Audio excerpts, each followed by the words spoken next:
out of apartment 5B.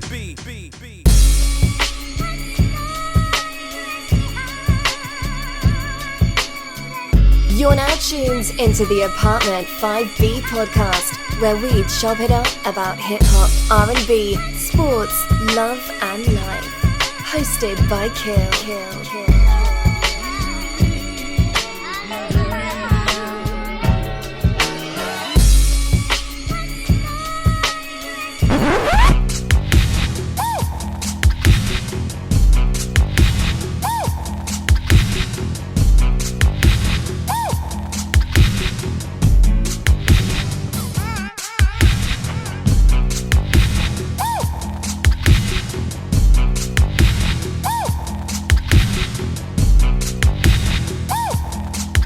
What's good? You're tuning to Apartment 5B, hosted by your man, Kill. I got my squad in effect with me, as always. Sis, what's going on, P? Not a whole lot, Kill. Good to be here. No doubt. My brother JR, R&B guru, been MIA for a minute. What's going on, bro? What's going on? Good to be back on the show, bringing that R&B present. Yeah, I know. My brother, Yao G's, MC extraordinaire, resident MC of Apartment 5B fame. What's going on, good brother? I'm good, man. Good to be back with the fam. You know what I'm saying? Been a while since I've seen y'all. You know what I mean? So, good to be here, bro. No doubt. Y'all know me. Let's jump right into it. So the other day I'm on Twitter and somebody said something to me about Benny or Conway, one of the two. I can't remember who. And I was like, of course, like, niggas, that's a top 5 MC walking the planet Earth right now.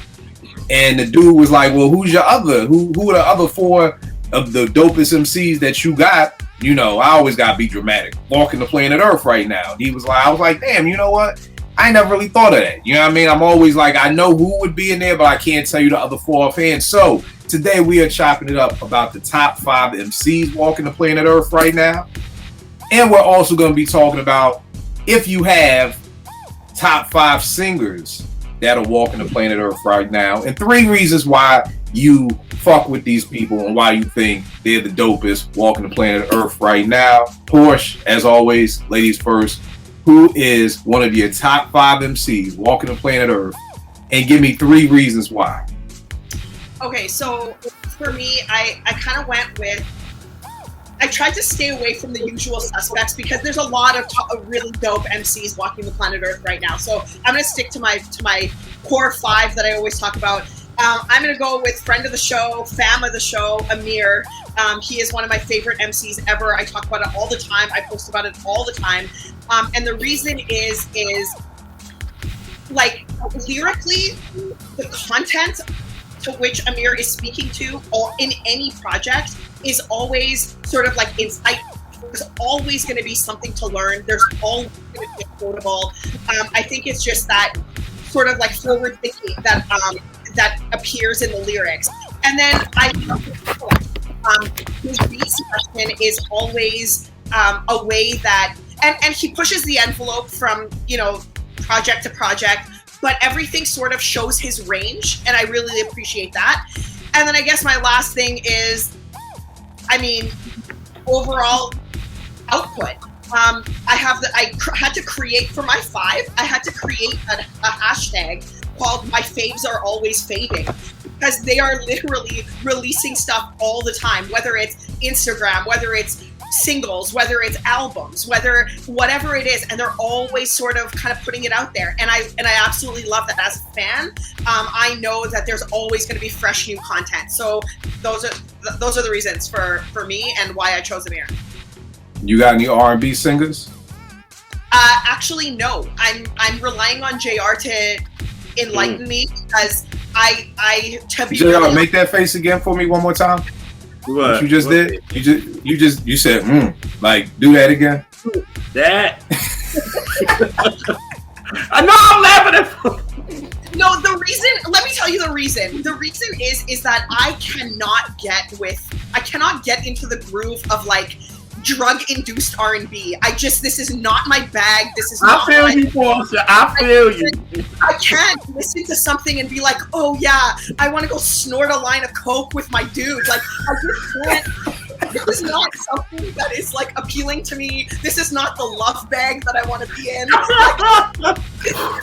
Porsche said I want to go snort a line of coke with my dude. You sounded like though, bro. Like it's a lot. I'm not mad at it. I'm not mad at it. I just never thought about it like that. Like you know, back in the day, you listen to a slow jam, you want to go get some. Now you listen to a slow jam, you want to go get high. You like, nigga, fuck that shower. Let's go. People are like creating loving relationships or like loving, so to speak, over this kind. Like this R&B is not conducive to love for me in the way that I was exposed to R&B. So I don't listen to R&B, like current R&B. I don't. I always rely on my 90s stuff. So JR is gonna have to. Yeah, I get it. I get it. I get it. That it's out there. I just don't have the ability to sift through it.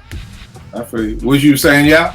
For me personally, I feel like R&B really took a turn for the worse when they started cursing in their R&B songs. Agreed. You know what I mean? Like it really, there was a sacredness there. Like you might hear a deep cut where somebody says "damn" or whatever the case may be. But as far as like the singles and the popular songs, once those R&B songs people started really cursing. It's kind of like it was like, okay. I get people want to be attached to a little more. As time goes on, we get a little more raunchy. We get a little more accepting of things that weren't accepted in the past. It's just like, yo, there's just a sacredness there, like of just not like being clever with the words in your R&B music and not cursing. And that has turned into rappers singing and R&B cats now sing about the shit that rappers are rapping about now. You know what I mean? So it's just like you don't really get any real live love stories anymore. You don't really get any like heartfelt song. And maybe it's just not me. Maybe it's just not for me, I should say.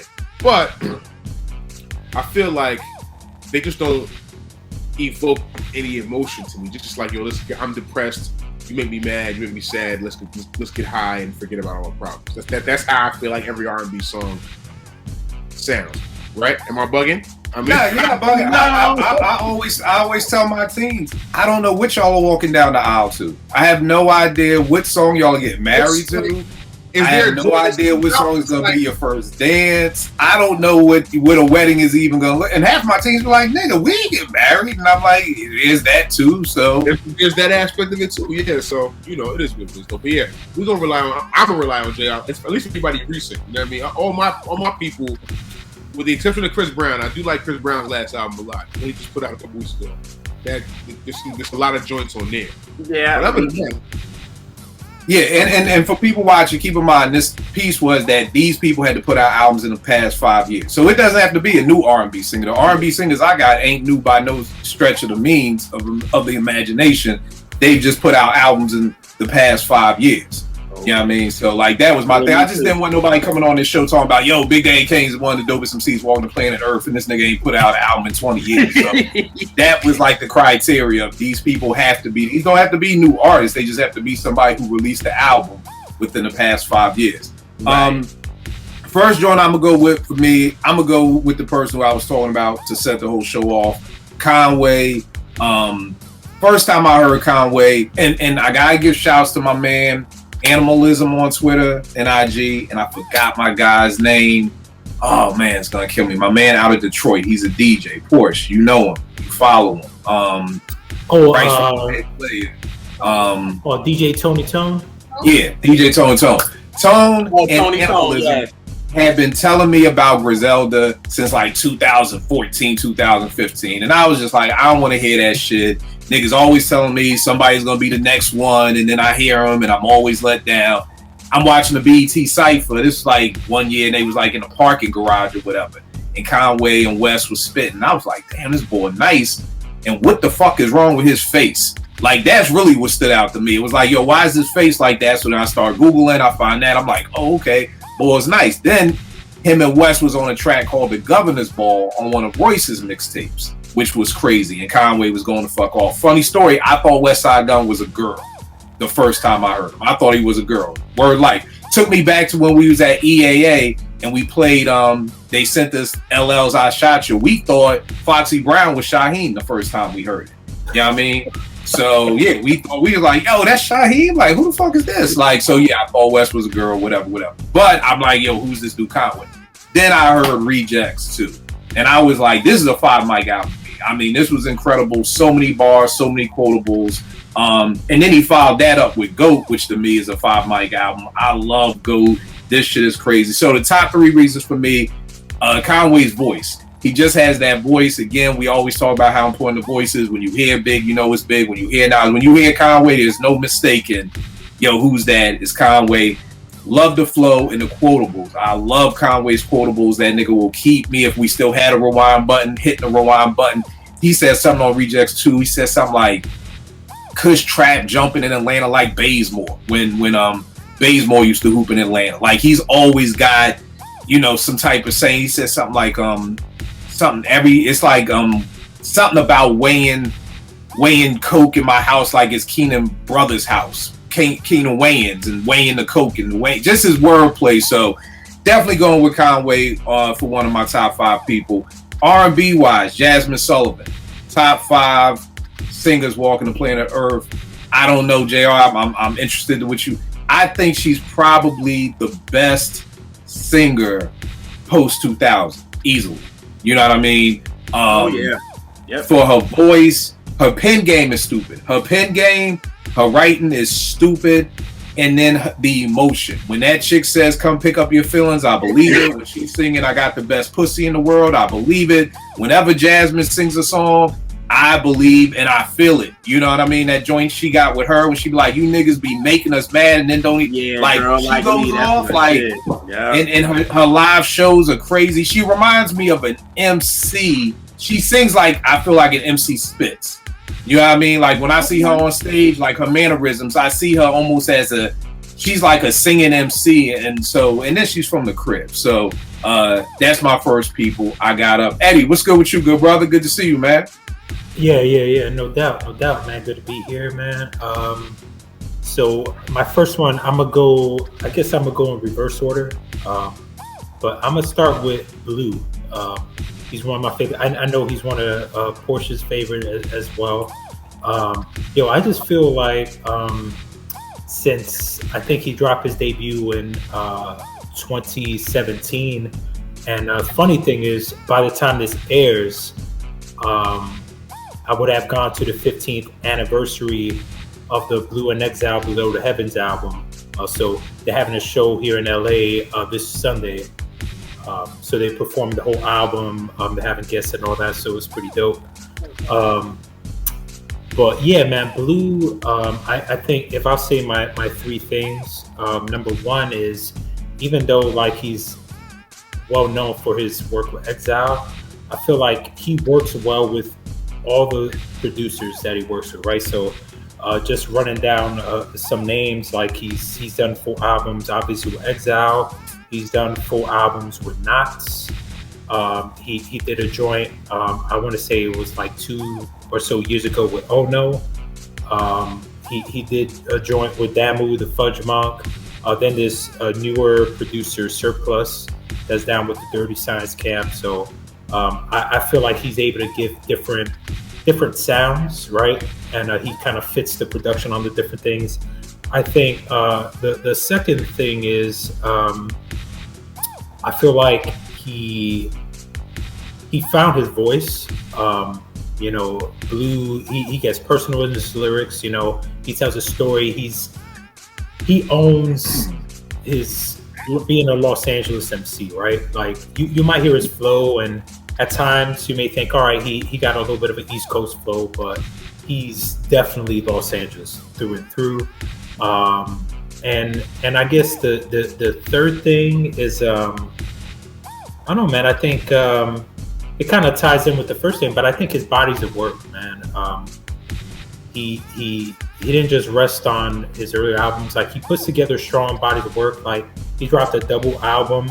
I want to say it was last year with Exile, and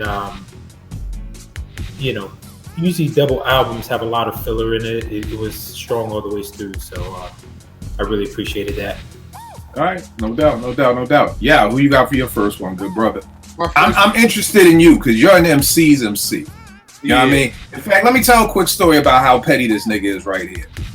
We were going back and forth about Google, and y'all not liking Google. This nigga, he was like, yo, I will give you 150 rappers better than Guru. I'm like, y'all shut the fuck up. This nigga fucking tweeted me 150 rappers who were better than Guru. And here's the funniest story.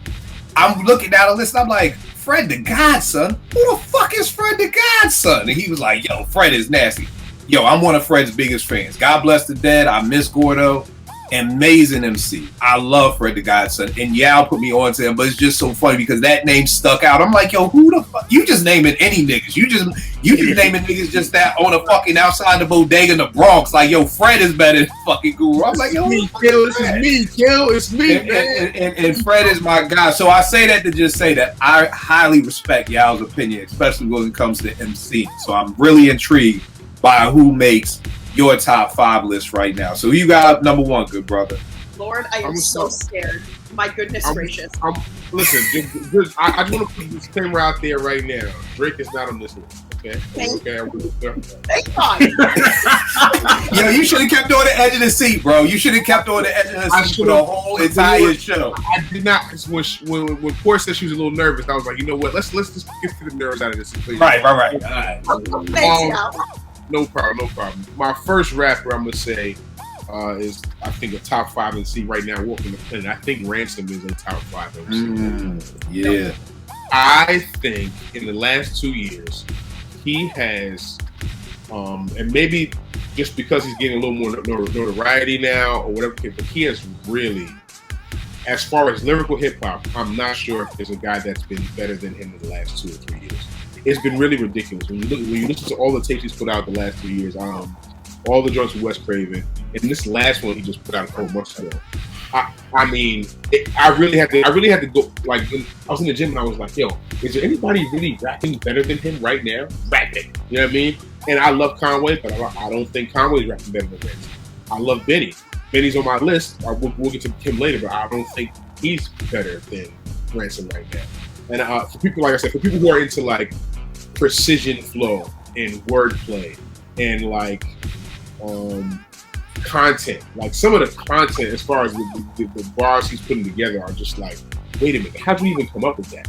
You know what I mean? Like, I don't think I'm going to say Ransom. So number 1, I grew up in Jersey and I've always loved Ransom. So I feel like longevity is something that's key for me. You know, Ransom was when it was Hitchcock and Ransom back in the day when they were flaming Clue tapes and they were on the mixtape circuit and doing joints with Joe Budden. Like, I've always liked him since then. So to see the longevity for him, longevity is always going to be a big thing for me. Like, to the test of time, you know, a lot of people get phased out.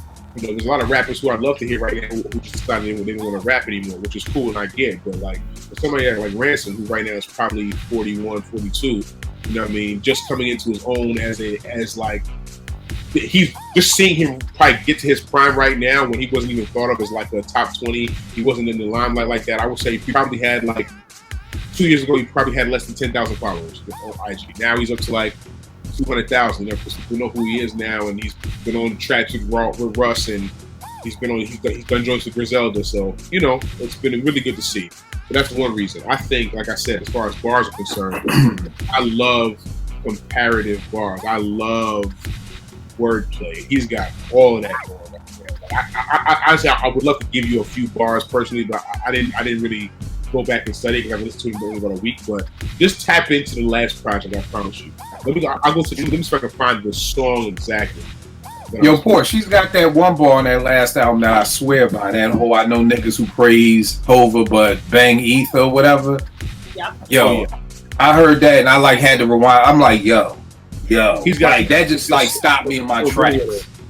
There's so many, and so the album is called No Sweat, No Rest for the Wicked, and the 2 songs that are like back to back that are crazy is Overnight Success and Compromise. Talk about his daughter, talk about his daughter and his wife, how he's like just his whole life in general, how he has to compromise and has to set things aside, make sure they're okay before he is. Which the amount of lyrical swords he's just using, like he keeps killing you. You know what I mean? Like, he's just really super duper nice with it. So my second reason is obviously for lyrics and flow. And what's the third reason? I think, like I said, I probably those 2 reasons right there alone are enough for me, like longevity and just being able to just stand the test of time, and also just being like, for me,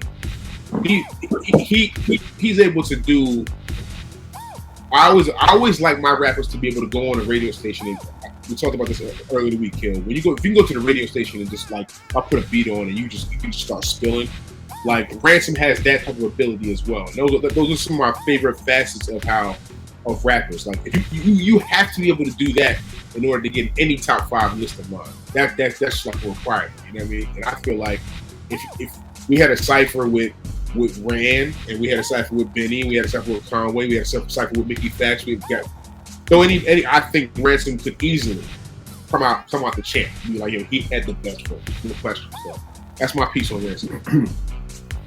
Yeah, I ain't mad at that. Rand was one of my I'll save my stuff with Rand, but well, nah. Let me put it out there now. Rand was like right teetering right there, with Pusha. You know what I mean? Because I felt like Pusha is still incredible, but I felt like Rand deserves this kind of like Pusha been around since '97, so I was gonna put Rand there.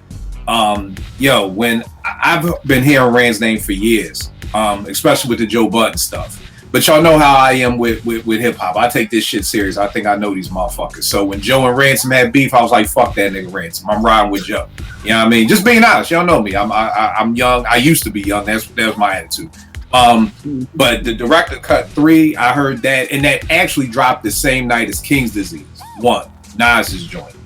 Yeah. And I listened to King's Disease, and I was like, it's dope. But then I listened to Director Cut 3, and I heard Rand's bars, and I was just like, nigga, like Nas, I didn't like King's Disease 1 at first because I was like, yo, do you hear what this nigga is doing over here? Like, this nigga Ransom is fucking doing fucking every acrobatic flip in the world, and Nas is like sitting over here doing a cartwheel. And that's no disrespect against Nas, because I love King's Disease 1 now. I think it's a 5-mic classic for me. I love King's Disease. But when they came out that same night, I'm listening to what Nas is spitting and to what Ransom is spitting. I'm like, yo, these two motherfuckers are not in the same fucking area code, like what this nigga's doing over here. And man, niggas like, oh, but Nas is old and Nas is there. I'm like, nigga, you a hooper. Nigga, if you step on the court, I don't give a fuck if you 68. You step your ass on the court. Your ass can get bust. So I have no excuses that, oh, Nas did that 40 years ago. I don't give a fuck. Then don't rap no more. If you can't hoop, then don't get on the court no more. But if you get on the court, then you better be prepared to. And that's why I didn't like King's Disease at first, because I was just like, yo, this nigga Ransom is fucking rapping circles around what Nas just did. That line where he says, me and my shooters like brothers, he knew what I was blinking, run up on you in your booth, treat your medulla like it's Lincoln. Like, they're just crazy line. That's a crazy line. That's a crazy bro. Line. Run up on you in your booth, treat your medulla like it's Lincoln. Like, just insanity what Rand does. So definitely, man, I definitely gotta say the funny thing about that Director's Cut 3 is like at first it wasn't. I know you didn't like that joint, right? At first I didn't like, and mostly because of the production. Okay. And a lot of so I'm the kind of listener that the first time I listen to the album, I'll listen for the production, right? My first listen is going to be for the production. Then after that, I start paying attention. But it was hard for me to get past the drumless production and all that, right? But everyone was praising that album. Everyone was praising Ransom. So I was like, all right, man. I decided to kind of go to his back. I was like, I need to go back. Because it's like, there got to be a reason why everyone's praising, especially other MCs, other lyrical MCs, right? So I had went back, I don't know how far back, but went back and was like, okay, like feeling it. And then kind of by the time I came back up to Director's Cut 3, kind of knowing what to expect, kind of knowing how he puts together bars from listening to other stuff and all that, I was able to listen to Director's Cut 3 with different ears and appreciate it, even though like it's not necessarily my favorite because of production, but I was able to kind of hear what everyone was going crazy about, like with the lyricism and stuff like that. But yeah, he's ill, man. Like you could tell, like the true lyricists, like they give that man his props. Let me say this: he's got a joint on there. I'm a legend. This nigga says, what if niggas could just live? What if my brother Braun was live to see what I just did? What if they ain't destroy Michael Jackson and say he touched kids? Let's say if Don King wasn't breathing and maybe Cuss lived. Buster Douglas wouldn't have happened. Desiree would have been laughing. A frivolous night of passion. Ridiculous heights of action. I embody the bravest. What if Pac and Baby Lane wasn't in that lobby in Vegas? That's why I'm probably the greatest. What if Will Smith loved the body of Jada and didn't give his consent to everybody she laid with, everybody she dated, fucked her before August? Y'all seen that she was jaded. We all screaming. Yo, it's just so many bars. Hey, what's this song called, Kill? That's called I'm a Legend. And he's just like, yo, what if this? When that nigga said, let's say Don King wasn't breathing and maybe Cuss lived. But then he's like, Buster Douglas might never happen. Like, yo, it was just like I said, when I heard this and I heard King's Disease, I was like, yo, these two niggas are not even in the same fucking arena of bars. You know what I mean? So trust me, I definitely feel you on that. I found the compromise bar that I was talking about. He says, I realize if you're great, it's never a rest for you. Know what it feels like when your best friends don't want the best for you, but I don't think less of you. We ain't gotta meet. If it's beef, I'll make you a vegetable. Rest in peace t-shirts, artists will make a sketch of you. Your brother want revenge, but that'll make it a death of two. That shit is not, it's not regular. It's just not, God damn. Yeah. That make no sense. That make no sense. Yo, Ransom is one of them niggas that even if I wanted to try rapping again, I'd be like, nah. You know what? Let me just stick to the beats. Let me just stick to the beats. Like after a certain point, she's just like, you know what? I'm not that good. Let me just fall back. There's some guys. There's some guys will really make you question yourself. Like, why you been doing it? You know what I'm saying? You really. Yeah. And what's crazy about Ransom is like you might catch something in a bar, you be like, damn, that was a crazy bar, and like someone will be like, but did you catch such and such or this and that in the same bar? Like he got so many entendres, so many layers in his bars. That's like you may catch it, but then you still missing something until you listen over and over. And it's like I don't know how he does it, man. It's crazy. Yeah. All right, JR, who you got? You got any MCs or you got all singers? Mine all singers. All right. All right. I'm intrigued. Who's one of the top 5 dopest singers walking the planet Earth right now? I'm gonna start with a group that I put you on, the Chandellas. Okay. Yeah. Yes. First of all, I stand for groups with R&B anyway, and I talk about it all the time. I feel like R&B needs groups as the backbone for us to be at the top of what the genre is. You know what I mean? And if we don't have that, then it's like everybody just want to be a solo artist. That don't work. You know what I'm saying? Because it's like, you know, the industry only wants there to be one anyway. And that's why I think everybody goes back to the 90s anyway, because there were so many groups, with so many in the 80s, 70s, 60s, 50s, whatever. And we were winning. But as soon as it became solo artists, that's when everything changed. So when I was trying to find groups, and when I found these girls in 2018, I was like, wow, this is what we missing. Because I did find a group before, then they were called the Warmack Sisters.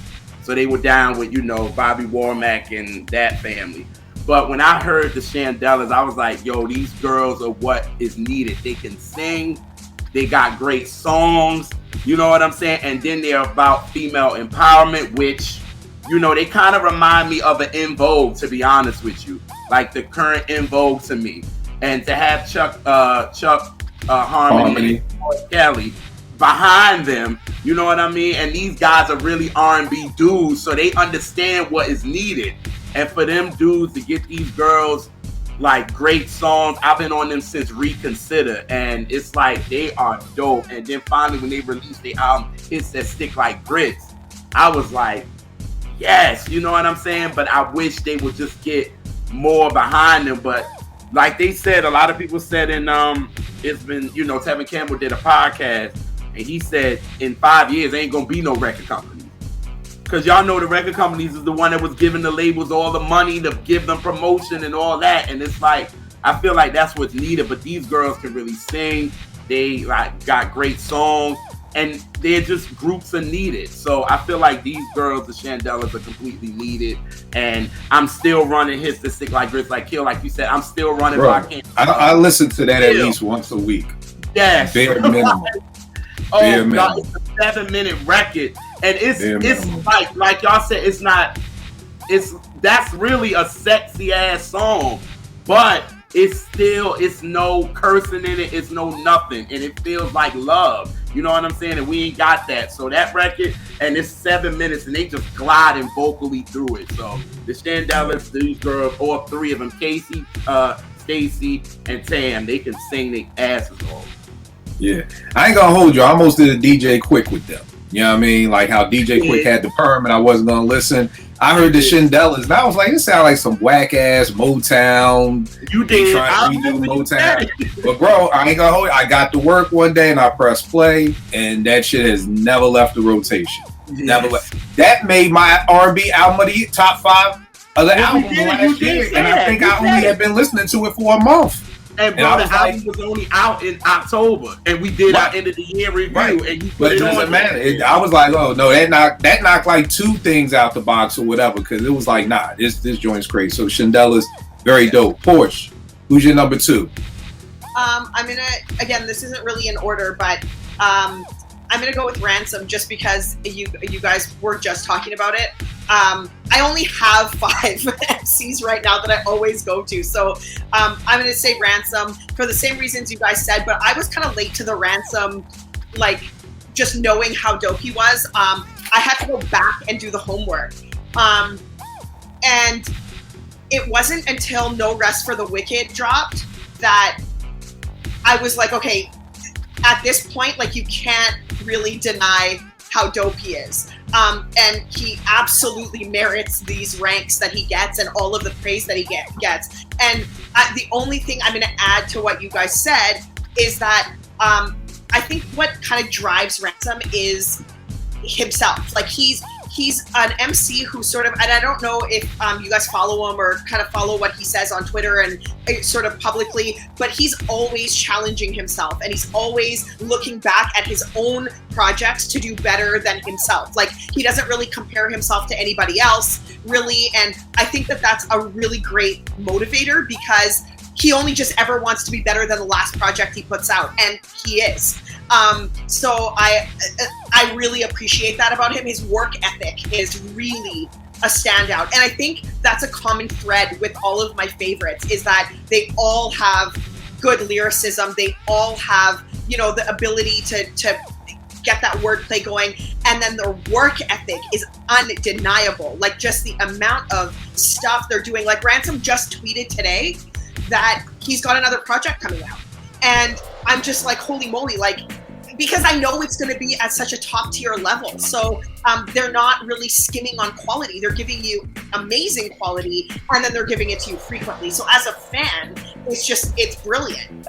So I just wanted to add that for Ransom. All right, no doubt. Second one I got up, like Poor said, these aren't any orders. Got to go with Benny the Butcher, man. Benny the Butcher. Benny to me is one of the dopest MCs, crazy voice, crazy flow, all those things. So the thing with Benny would be voice, flow, and again, quotables. You know what I mean? Not to mention, I feel like he's got 2 5 mic albums with Tana Talk 3. This is 5 to me. I know it's an EP. I don't give a fuck. Plugs I met, 5 mics. Burden of Proof, this is a strong 4, 4.5, maybe 4 and a pass on this joint. I love this joint, man. And again, this was one of those times where, just like with Nas, I was like, yo, I don't know about Hit Boy and Benny. Like, I don't know. Like, I love him in Derringer. I love him in Alchemist. But the joints on here, I mean, shit, Burden of Proof, Where I Go with Rick Ross, Sly Green, One Flight with Freddie. Like, to me, everything on here is bananas. So definitely got to give it up to Benny too, man. The thing I love about Benny is just being able to kind of see the growth. And what I mean by that, it may have been 2018. I'm at the Howard at a Conway show, and it's not really packed in there. People really didn't even know who Benny was. And then he was saying that Tana Talk 3 was dropping that December, and a year later when he came back, Benny was headlining the show himself. Place was packed. Everybody knew who Benny was. So it was just dope to see somebody go from like, yo, just a year ago, this person was opening up for somebody, wasn't even packed. A year later, he's doing his own Tana Talk 3 tour. It's packed in here. Niggas know every word. It was just... So I always love seeing that. I don't even know if some of y'all remember the old IG clip. the last time Benny did a show and out here at the Howard, he seen me in the show and like shouted me out, gave me a pound, like, yo, my nigga, I see you over there. I see you talking your shit on Twitter. Like, so it's just like that meant something to me. Like, yo, this nigga really be paying attention to what I be saying on Twitter. Like, and saw me in a fucking crowd of 500 people. So again, just one of my favorite MCs and just one of the dopest MCs, man. Like, Benny to me is almost like a pusher. Like, I don't think I'm going to get tired of him talking about fucking drugs and weighing shit and scales. I just don't see that coming because he does it so well. You know what I mean? So, again, definitely Benny up for me. Yeah, who you got for your next person? I'm going to go Benny, too. I feel like, honestly, you don't want to put me on the Benny quite as kept. Like, I remember you hit me like, yo, you heard this new Benny album? I was like, who the fuck is Benny? Like, what the fuck are you talking about? Who is Benny? Yo, here's a funny story, bro. I was in a barbershop, you know, this 4 or 5 years ago before he was a household name. And I was like, yo, Benny, my man, yo, this nigga Benny the Butcher. A private nigga said, Benny the fucking Butcher? Is he a wrestler? What the fuck are you talking about, nigga? That sound like a wrestler's name. Like, and I was like, yo, this nigga's nasty. So it's just funny. You like, Benny, who the fuck is Benny the Butcher? Who the fuck is Benny? For me, only dude I ever knew was Griselda at that time. Because I wasn't even that familiar with Griselda at the time. It was only West and Conway. Didn't know too many other niggas. And I'm starting to hear about niggas like Mac Homie. And I'm like, I don't even know who is this. But Benny comes Please out. don't say Mad Comedy. Please don't bring them niggas back. My timeline has been burned down by Mad Comedy stands. So My bad. Them niggas will pay $8 million for a fucking Mad Comedy hat. And Man got stands. I ain't gonna lie. Salute to him. But so I remember playing Tenor Talk 3, and I was like, all right, first time I played, I was like, this should sound like some hard New York shit, whatever the case may be. But as I kept playing it, I'm just listening to the beats and how hard they are, and then how he's running along the beat. Like, the shit actually was tailor-made for him, the beats, I feel like. They were tailor-made for Benny on 10 to Talk 3. That's when I really started to dive in. I started listening to all the other projects, The Sopranos, and a couple of the projects he had from before that. I didn't do my research, but since, like you said earlier, but for me, for you to have a run the way you've had, and like Porsche said as well, the work ethic, the run he's had, he's put out probably about a good 6-7 projects. A lot of them have been solid.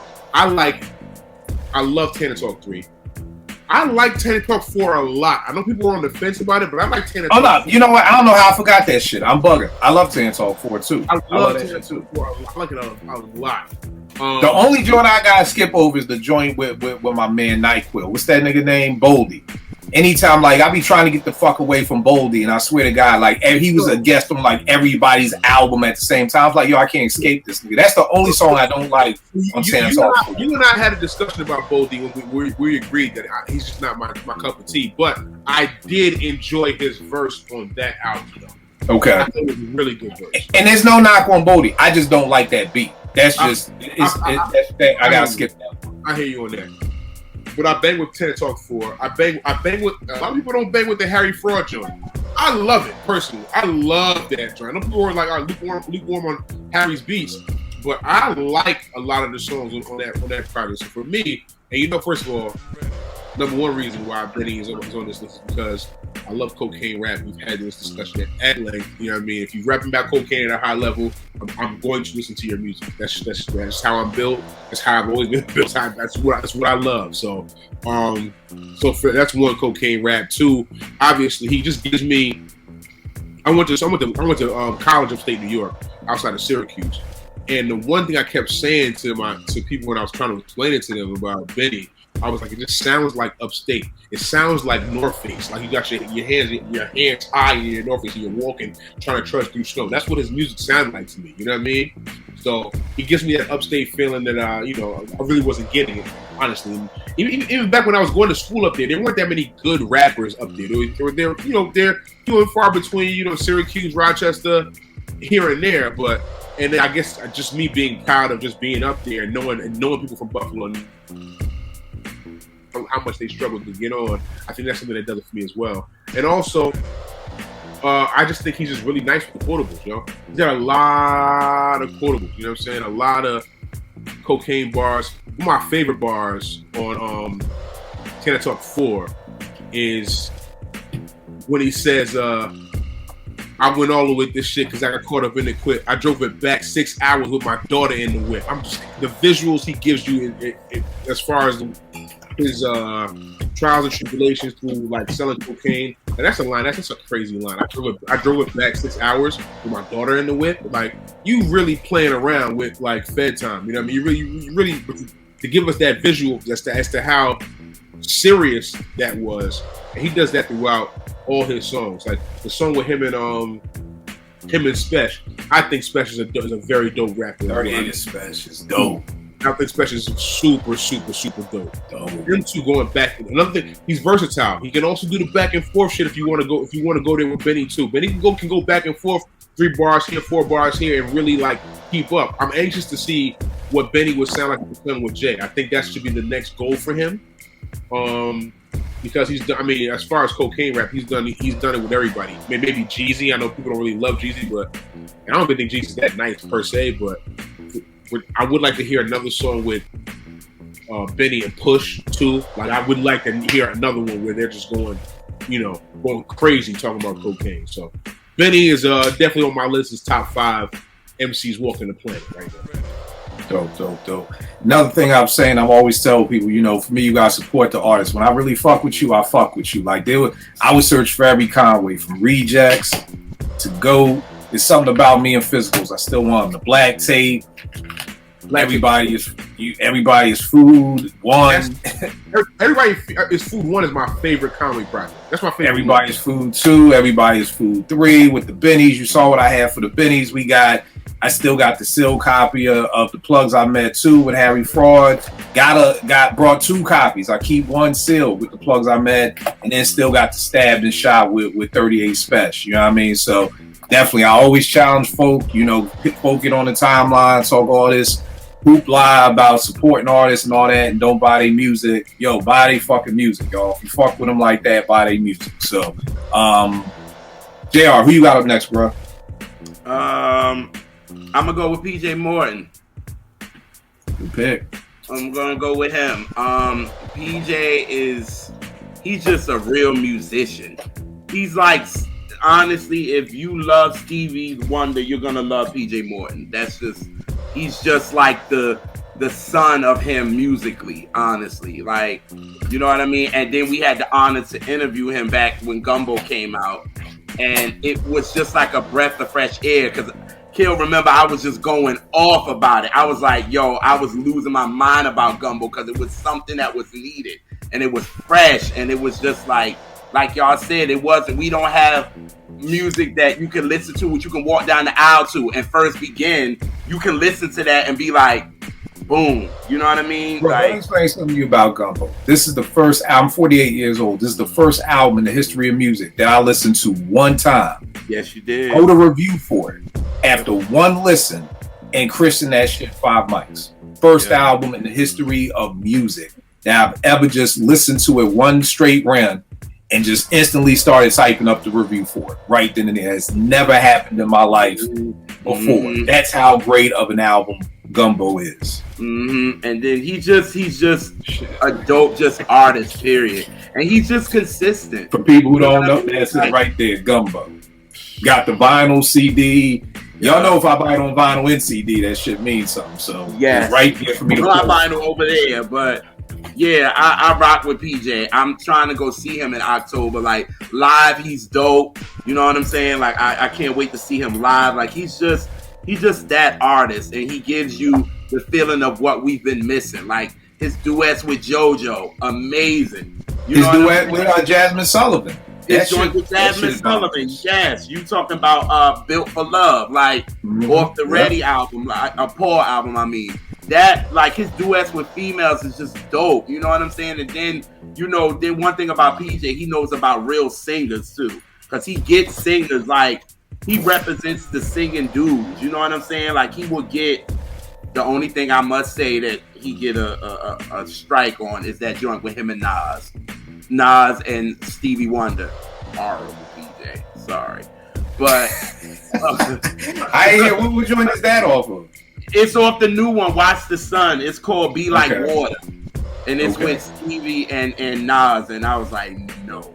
But other than that, it was just like he gives you the feeling of he's just dope. He can sing, he has great songs except that one, and he's great live. And I mean, if you need that from an R&B male, he's that dude. So that's why PJ Morton is definitely on my list for top 5. Yeah, PJ was definitely one of mine, man, too. Definitely one of mine. Rel's in the building. Peace. Can I kick What's it? going on, good brother? It's good, y'all. Yo, 20-second timeout. What you think about them tearing down the gallery and putting the Sixers new arena downtown? I'm mixed on that. I mean, the gallery, it's dead down there right now, Center City. So I don't know. I got mixed feelings about it. You know what I'm saying? Yeah, the gallery, man. I had some good times when that gallery was as a young boy, as y'all say. Yeah. It's dead down there now though. Like that little area. You know what I mean? So I don't know. I got mixed feelings, but I like how the complex is now, where everything is in one joint. That's why my thing is. I love that all our stadiums are right there in South Philly. Yeah, Philly Live is right there. That's a great jump off. I love that environment. But I mean, you know, we shall see. All right, bro. Who you got up for MC? One of the dopest MCs walking the planet Earth right now. Benny the Butcher. For me, I think you know, everybody know like the impact and all that, and what Griselda's doing, and that happens to be my favorite one out of that group. You know what I'm saying? I feel like, you know what I'm saying, he's it's funny with them, they put out so much music, you know what I'm saying, but I feel like a majority of his stuff I like, and he's finally kind of getting recognized by other people outside of like the main Griselda fans, you know what I'm saying, other people outside of that. So I feel like he's not my number one, but he's one of them, top 5 for me, like right now, that's like doing it. Right. And another thing we didn't say about Benny, me and Yao just named him. He didn't fall into the Conway West Side, I'm putting out a mixtape every 3 months. Like he was dropping once a year. It was like Tanner Talk 4 dropped. Tanner Talk 3. Then it was the plugs I met. You know, like he takes his time. So that's what I liked about Benny. Like, where it's like Conway, one year, I think he put out like 5 projects. And I'm like, bro, like, yo, like let the music live for a minute. And I felt like that's something that Benny does. He doesn't really do that. I'm just dropping something every 3 months to put out there. You know what I mean? Like we was waiting a while for Tanner Talk 4. Like it was like, okay, boom, we finally getting it type thing. You know, the plugs I met was like, yo, here's a nice little quick joint for y'all.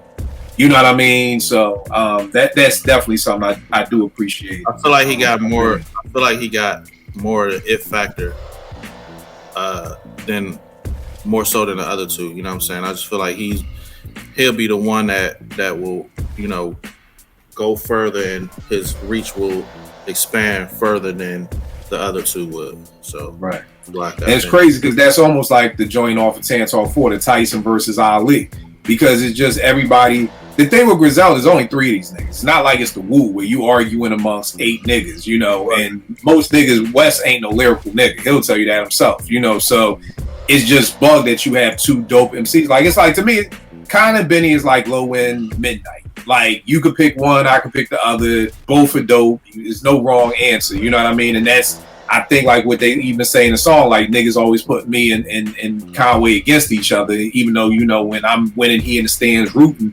But it's because y'all just both nice as fuck. You know what I mean? It's just, that's just what it comes down to. It's just, I love that record too. I actually adore that record.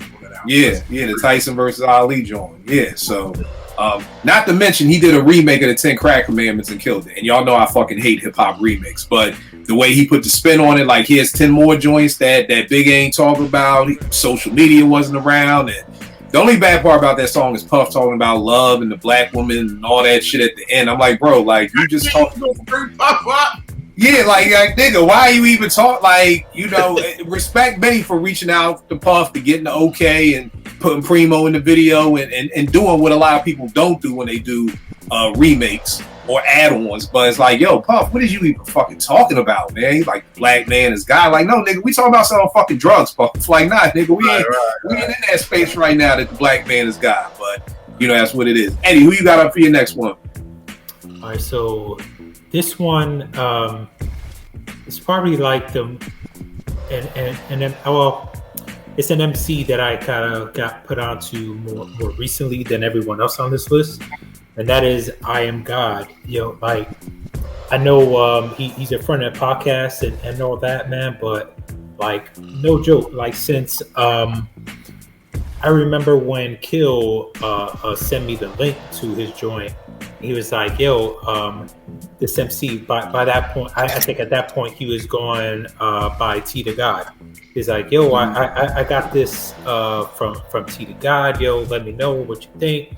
You know, if you ain't messing with it, it's cool, but yo, man, like, I mean, and I was like, damn, like, really, really unexpected, like how lyrical he was, how polished it was, like, and just a whole full project, right? So when you're getting a submission like that, usually like you rarely get such a strong body of work. And so what has impressed me with I Am God is that with every project he's kind of improved on things, right? So I think he went from that to I want to say was the Eternal Reflection was after that, right? Yeah, so it was that one, the Eternal Reflection. It was more like a concept, you know. He was talking about all the things going on. The more recent one, he had more guests, but he kind of still showed like he's a spitter, shows lyrical things. So I like the way he's evolving, and I like that with every project, you know, you could tell he puts the effort. Every project he works with the one producer to make a consistent body of work, man. So I just think, you know, if he keeps on this trajectory, man, like the sky's the limit for him. Yeah, no doubt. I Am God is dope. I think he reached out one day on Twitter like, yo, can you check this out? I listened to it. I was like, yo, this shit's crazy. You know what I mean? And then I sent it to the group like, yo, you know, if y'all fuck with this, like, let's help like promote this dude and try to get it out there, whatever. He reminds me of Yao. And I'm not just saying that because Yao's here. When my sister gave me Yao's first album, Entry Level, like I was like, yo, this boy is nice. Like, you know what I mean? Like I always tell people I'm old, man. I don't want to hear none of these statistics about he's a 70, 80, 90, 20 player. Like, nigga, can he hoop? Like, that's all the fuck I give a fuck about. I don't care your percentage of threes, and I fuck them analytics. Kenny Brown, like, can he hoop? Like, just straight. When I first seen Steve Francis hoop, I was like, yo, this nigga's a motherfucking problem. I don't give a fuck how many, if he had turnovers, I don't give a fuck, nigga. He's a problem. You could just see he could hoop. And that's how it was with Yao. That's how it was with I Am God. It was like, yo, these dudes are legit. Like, these dudes are straight up and down, like, dope ass MCs. So yeah, definitely. I Am God, definitely a friend of the show, and definitely a very dope MC out there too. Porsche, who you got up next for yours? I'll go with Blue. I know Eddie already mentioned it, but Blue, I can kill you. You kind of mentioned this on Twitter too. Like, I swear by Blue. Is Blue, Troy, and Pete Rock? Correct. If anybody out there is trying to get with my sis, it's very simple. Like, this shit is not fucking rocket science, y'all. Like, this is bare, basic, minimum. DM her some shit about Blue, Troy, or fucking Pete Rock. I guarantee you that is your first in. Yeah, Boys and Men. Oh boy, yeah, Boys and Men. There you go, Ralph. Thank you. I appreciate you. Niggas, I am giving you the easy alley-oop, my niggas. Like, this is the easy alley, right? Y'all, like, this the easy shit right here, my nigga. Like, I'm giving you the alley, like, right now, my niggas. If you fuck this up, dog, you don't need to be on a team then. Like, this is like training camp, and like, I'm trying to help you get a motherfucking slot in the rotation, nigga, and you keep dropping the passes. Like, yeah, is there anything that frustrates a point guard more than a sweet ass pass and a nigga miss a layup? Bro, I've left the court when that's happened on certain occasions before. Like, bro, like, yo, that was the perfect fucking pass. I can see you missed the three. I see you missed the fucking layup, my nigga. Come on, man. You fucking with my numbers. Now you messing with my assist totals at the end of the day. Okay. Or when players, instead of going for a layup, want to shoot a 3-pointer, you're making it harder for yourself. Just take the layup. Or when they pass up a dunk and throw it to Matisse Thybulle when he get fouled. This nigga wanted to go. This nigga wanted to take it back. So all that to say, y'all, I'm throwing you a perfect alley-oop. Do not mess. Yo, I didn't even know out here. I be introducing people in these Twitter streets, and they really be getting the fuck together out here, y'all. I got a nice assist ratio right now for relationships. Don't drop them. Don't. I gave y'all the alley-oop. If y'all fuck this up and send her some Drake shit, that's on y'all, my nigga. That's all I gotta say. I'm sorry. Back to Blue. But Blue is, I mean, Eddie mentioned it, but the reasons I love Blue is because, like, the way he just kind of is raw and just kind of tells it. He's so vulnerable, and I really like that. I think that's kind of missing sometimes. There's a lot of, I'm this, I'm that, I'm all of these really great things, but no one's really truly vulnerable, and I love that Blue is not, like, scared to do that. I love the jazz incorporation in all of his albums, and I love the concepts. Like, he's just so dope, and he is such a capture of West Coast. Like, he had the joint with Oh No, a long red hot Los Angeles summer night, and that album, I said it the year it dropped. I think we did a show about our favorite albums. That album is the embodiment of what I remember LA to feel like. Like, when I listened to that album, it literally transported me back to driving down the streets in LA and, like, just the sunset, the palm trees, the beach, like, all of it. And Blue is just all of that. He doesn't need to curse. He doesn't need to talk about this and that, all these weird things. He's just dope. And it's just such easy listens. His concept albums are great. And like Eddie said, he pairs with producers that truly understand what he's capable of. And and it's his ear too. He interviews really well and talks about a lot of the recording and how, he links with these producers, and those are really special stories. So yeah, Blue is, he's phenomenal. 5 mic MC. I love him. He's great. All right, no doubt. Next up, I got a name that I need more niggas to fucking talk about. I don't hear enough people talk about my man like that. It's Sci-Hi the motherfucking Prince. This motherfucker is a goddamn fucking problem. I haven't cursed that much in that quick of a fucking sentence in years. Sci-Hi is a problem, bro. No Dope on Sundays. I put that in. That came out 2017. Hasn't left my rotation in 5 years. No Dope on Sunday. I damn near can rap along with the entire fucking album for how dope Sci-Hi is. So we're gonna go. I got bars, but I just don't have bars. I got bars are utterly stupid. Like, it's not just a bar, they're utterly stupid. The flow, the quotables. To me, those are like the 3 things I need. Flow, quotables, and bars. This nigga said something, but I never played collegiately. Big 12 gauge to whack a nigga in the SEC. Now that's the second. My mind's Mac 11. For people who don't watch sports, the Big 12 is a conference. So when he's saying I never played collegiately, Big 12, that's a conference. Big 12 gauge to whack, that's the WAC, which is another conference, to whack a nigga in the SEC. SEC is another conference. So Big 12 gauge to whack a nigga in the SEC, that's the second. My mind's a Mac 11. I might not hit something, but y'all know that I was present. So I may not kill y'all, but y'all can see the bullet holes. You're gonna know I was there. See me in a bear in the woods, then help the bear then. My life is Leonardo in the Reverend. Listening to rock playing, I ain't talking Zeppelin. Boston George before I got the dough, I'm out here Johnny Depp. And Boston George from the movie Deep that starred Johnny Depp. The only thing the police gonna find on me is a weapon, blessings, never believed in luck. Read the sign at the lakes, they tell you don't feed the ducks, so keep it up. Or you'll be back to selling cuties in the hood. You get shot or you go out like Fella Cutie. Amen. Like, nigga, and that's just one bar. Off, this nigga, Yo, I don't get how more people are not on to sci. Just start with No Dope on Sunday. Just start there. Yeah, I don't know if you saw. Did you see the freestyle he just did with LA Leakers? Did I see the freestyle he did? Let me tell you something, bruh. I just said the radio freestyle. I'll spend days watching radio freestyle. Bro. Before you go there, let me just say what just killed me. When that nigga said, school I would skip. What he said, school I would skip hell. But I learned that silent and listen is the same words, only misspelled.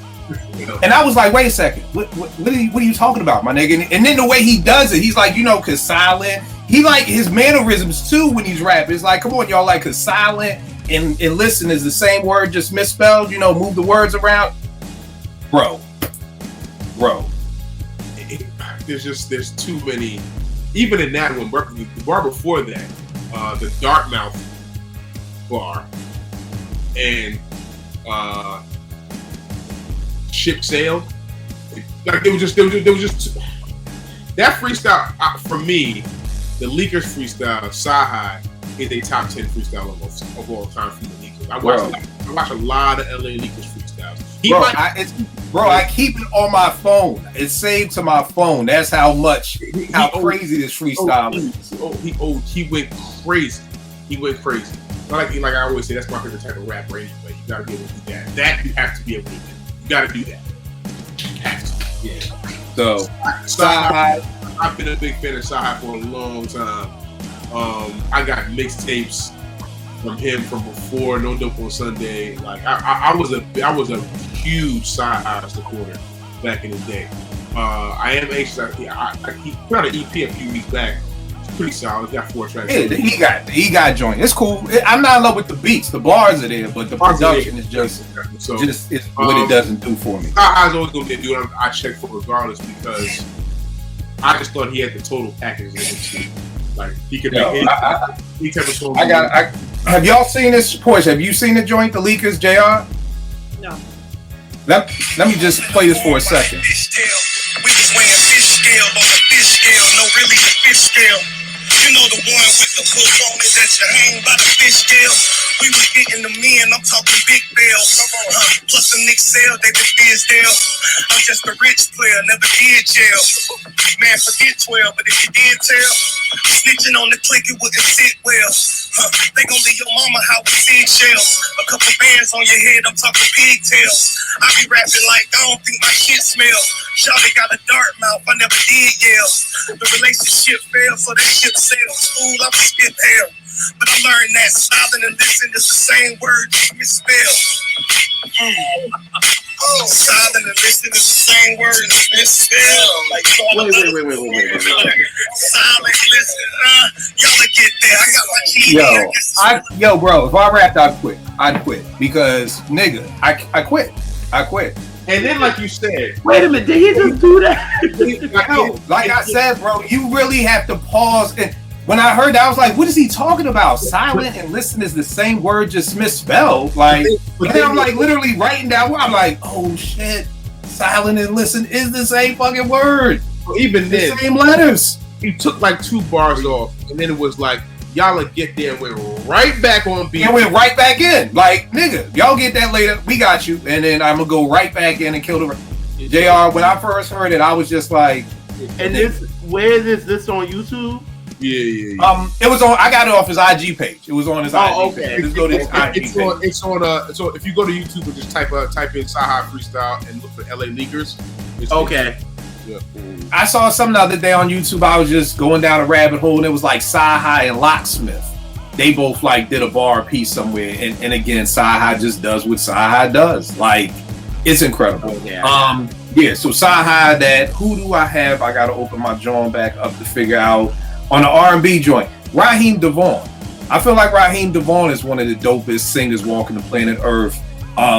He covers political topics. Like this dude, and again, I hate making comparisons. I'm just saying that he reminds me of a Curtis Mayfield because he's going to give you songs that are going to talk about the political environment, what's going on in the world, everything like that. He's going to give you banging slow jams. Like his slow jams are just bananas, like from the door. And his discography, Raheem DeVaughn has been putting out certified bangers since at least 2005, 2006. You know what I mean? Yeah.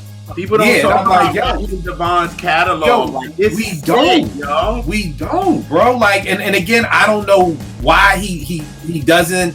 Why people don't talk about him. What it is.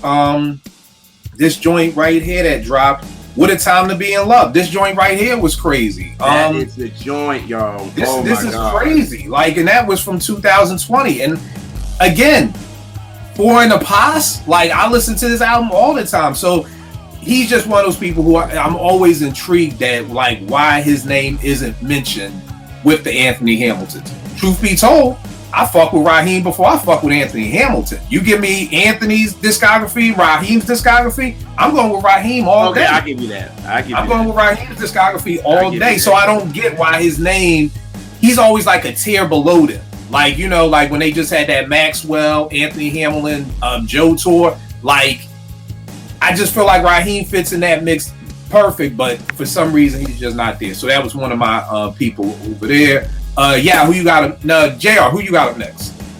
I got Alex Isley. I love her. I've loved her since 2012. This girl, her voice is like silk, yo. Like, she can sing anything, and she's classically trained since she was 12 years old. If you don't know, her father is Ernie Isley from the Isley Brothers. Like, this girl, she just has it, and I don't know why she's not mentioned. That's why I was like, killed. It was like a couple of beats that you put online. I was like, yo, you give those to Alex Isley. Like, bro, as soon as you say that, I tagged her. Like, she is dope. Like, she is just dope. I've been, like, me and Vern go back and forth, like, on like stuff that he'll see her before me, and he'll send it to me, and we'll just go off about her. Like, she's just dope. Her voice is amazing. She has great songs, but again, she's not that industry chick, because clearly she's been in it because of who her father is, and she know how it gets down. So she just like, yo, I want to make music for the love of it. You know what I mean? And she will go on her Instagram and just sing, and it don't even matter. It could be a cover of something like when she did At Your Best, Aaliyah's cover. Oh my God. Like, I watched that over and over and over again. And then her and Jack Dine work with each other. Like, they're dope with each other. Where her new EP is called Marigold. There you go. Yes. I couldn't think. Yes. And like, they're dope. Like, she's just dope. Like, vocally, she's just amazing. And if you're not on Alex Isley, I recommend you get on her. Like, for real. Like, she's that dope. For real. All right. No doubt. Yeah, who you got up next? Next, I'm gonna go with a common name here. The guy's name is Nasir Jones.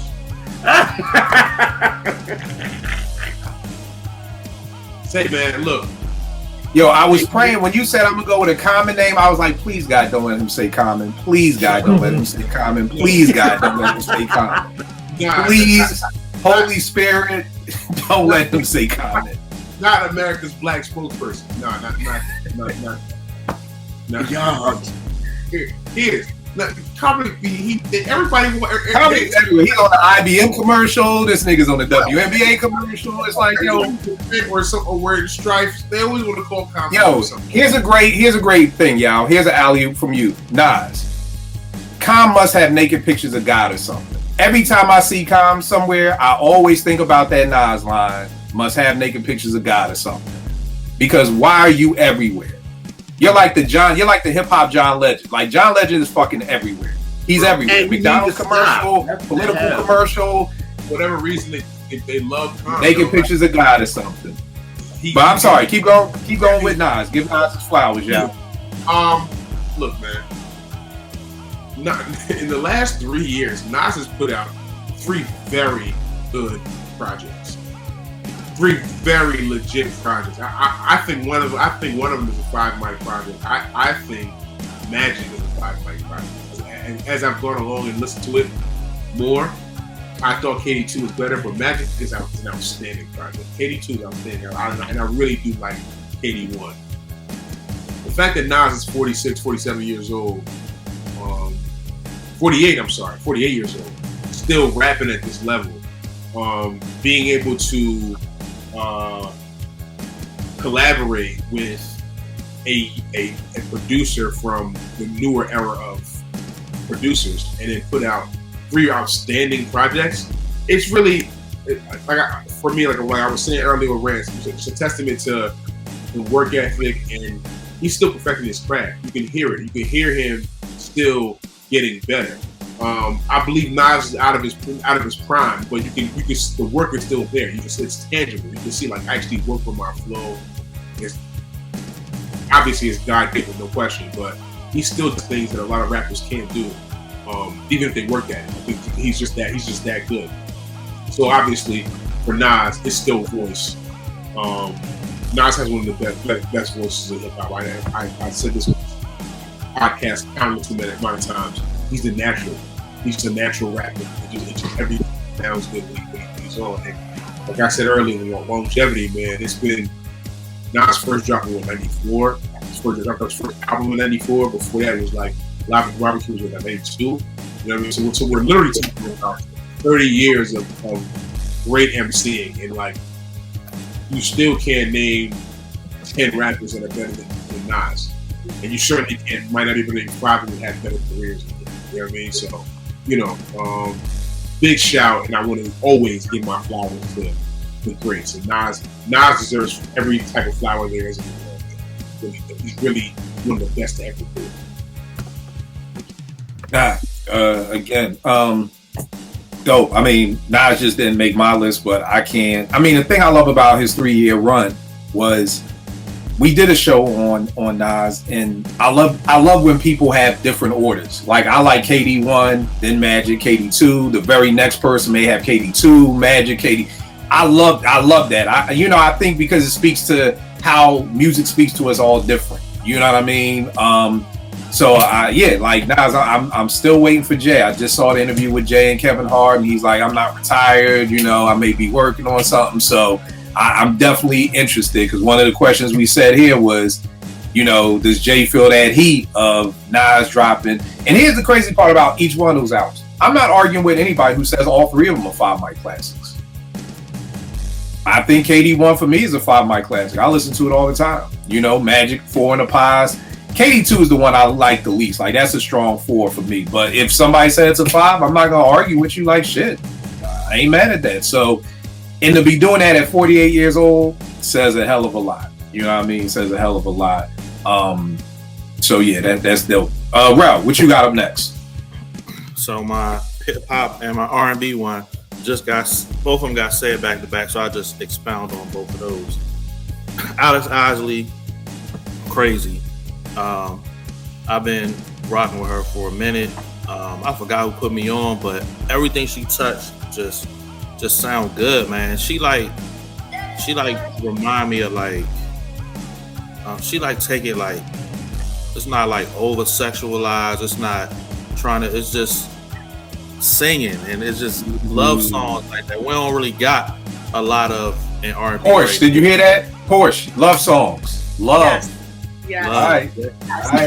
I gotta make sure Portia's getting a daily dose of love. Like I'm telling y'all, like Porsche don't get that love music, it starts bringing it down. I see it in her face. So we got. She got it. Just listen to the last Alex Isley EP. She there, and she'll be there. We gotta pour love in the Porsche soul right now, y'all. So you listen to Marigold, you'll get a lot of it. Yes, you will. Yes.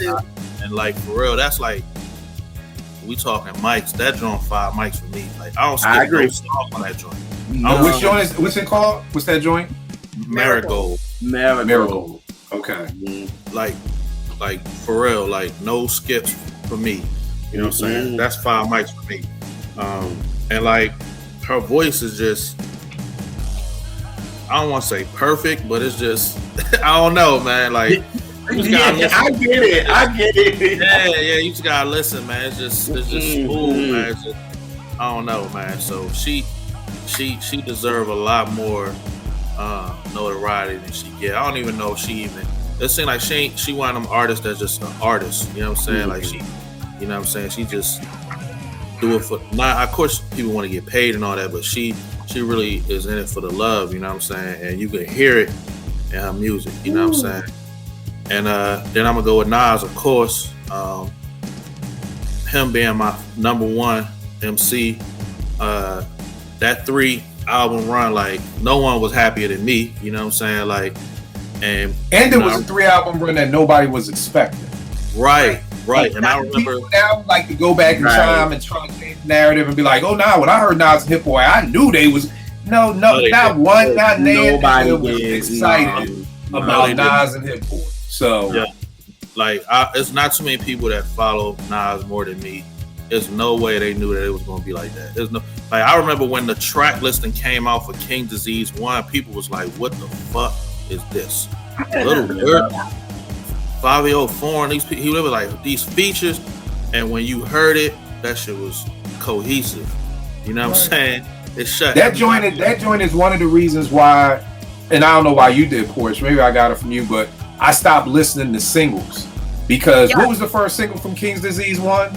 Ultra Black.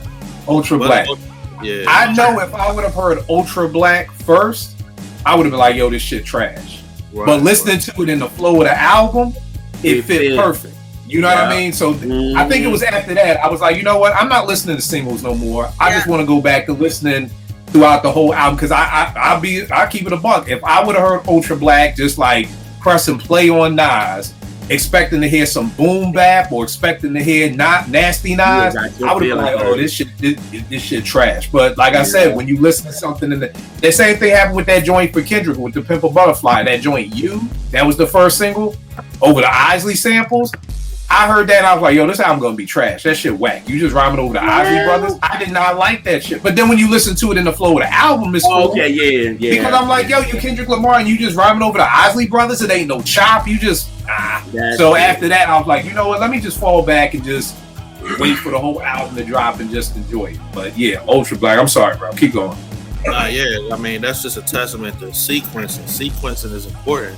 You know what I'm saying? And you know, Ultra Black fit within that album, but for him to come back with King Disease 2 and then Magic kind of just really came out of nowhere. Like I just saw the avatar, I'm like, damn, this shit about to, and that being as crazy as it was, like, you know what I'm saying? At this point in his career, it's just crazy to see somebody go on a run like this. You know what I'm saying? Like with a producer that I know a lot of people didn't know that their chemistry would be like this, you know what I'm saying? And he would provide. I didn't know a whole lot about Hit Boy before that, you know what I'm saying?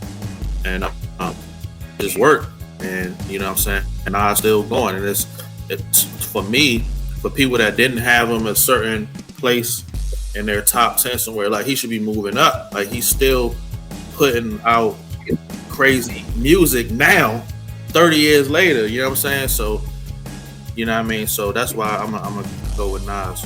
You know what, bro? Here's something funny to show you how long Nas been doing this. This is my rap book from '93, and that's the Nas Illmatic sticker.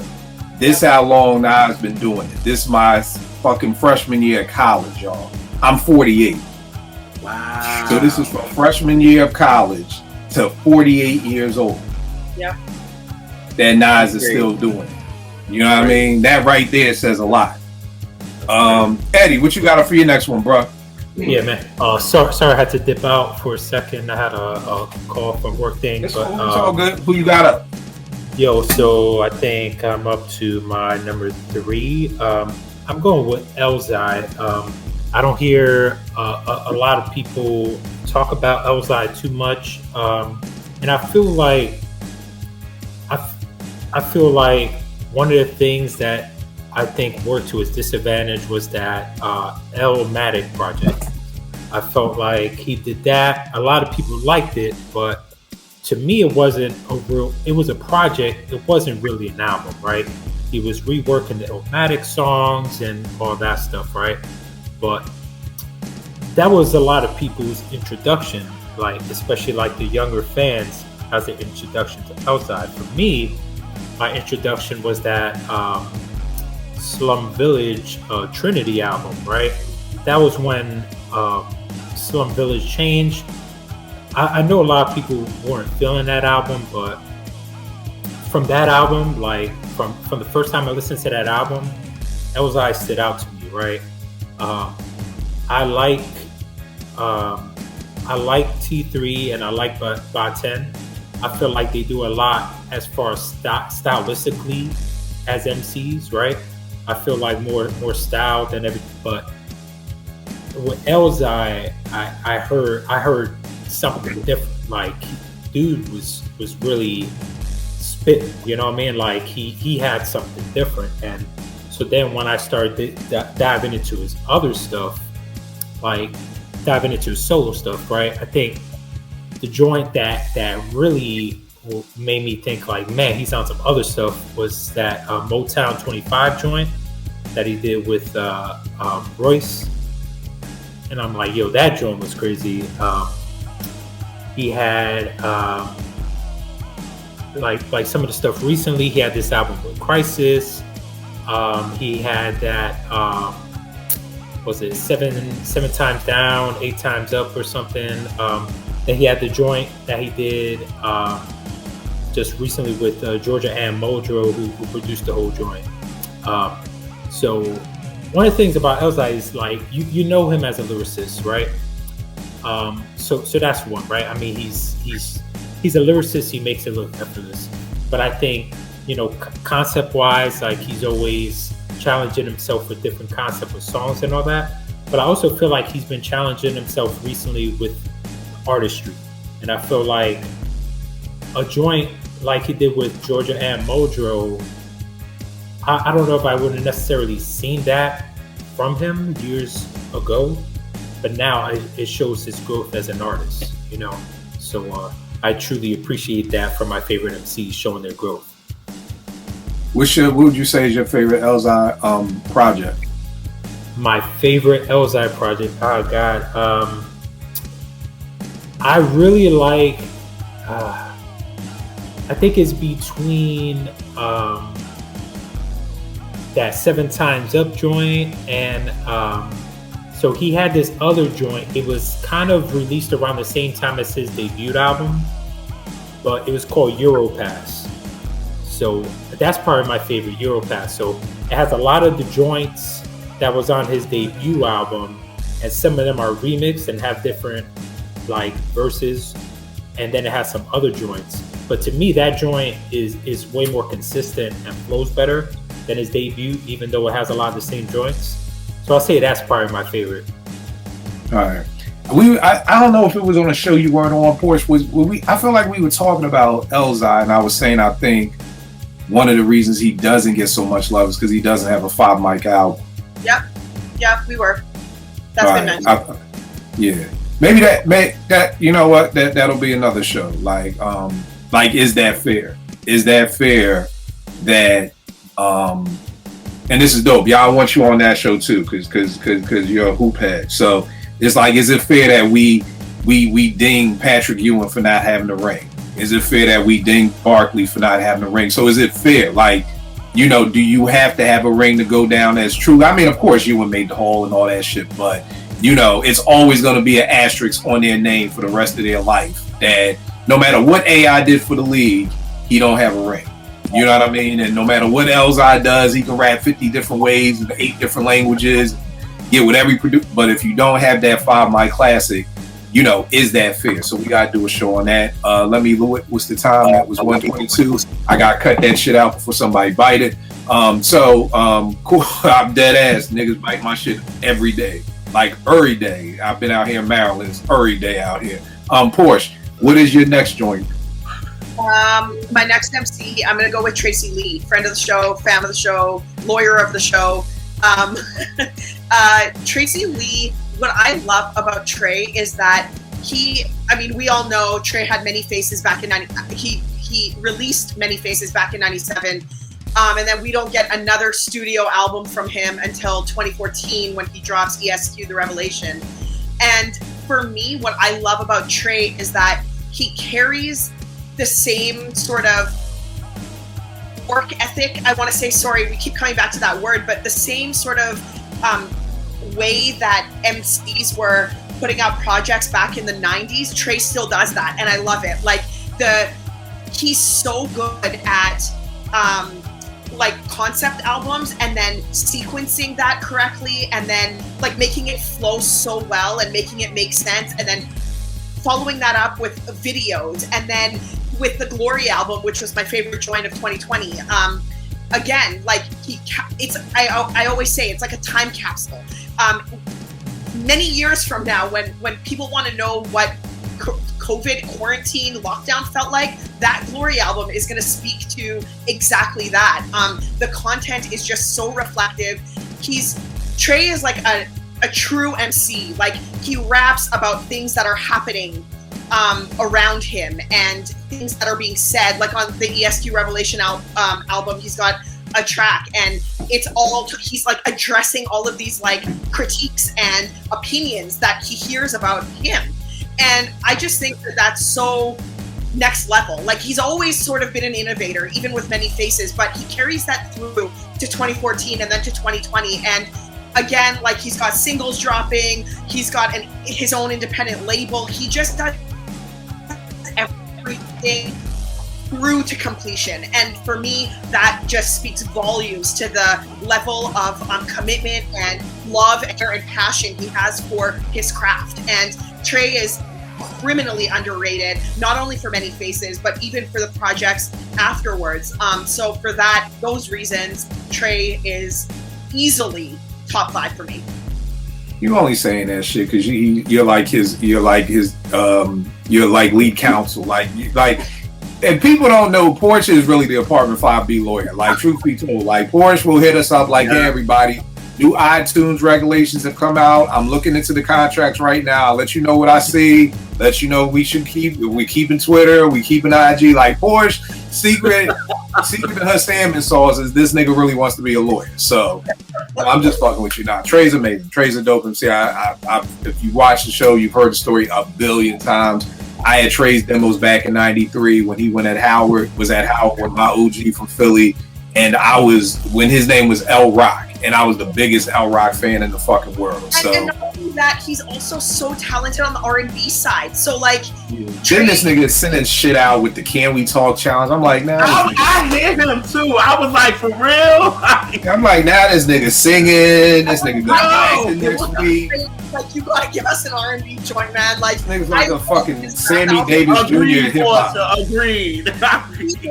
He is like a Swiss Army knife. The guy does it all. Trey is fantastic. Actually, I feel like all of the MCs on my list are like that too. Amir has joints where he's singing as well. So like, I don't know where this talent comes from because I'm like the least talented person in the world, and I just don't know how all of these guys are just this level. It's crazy. Yao, do you sing?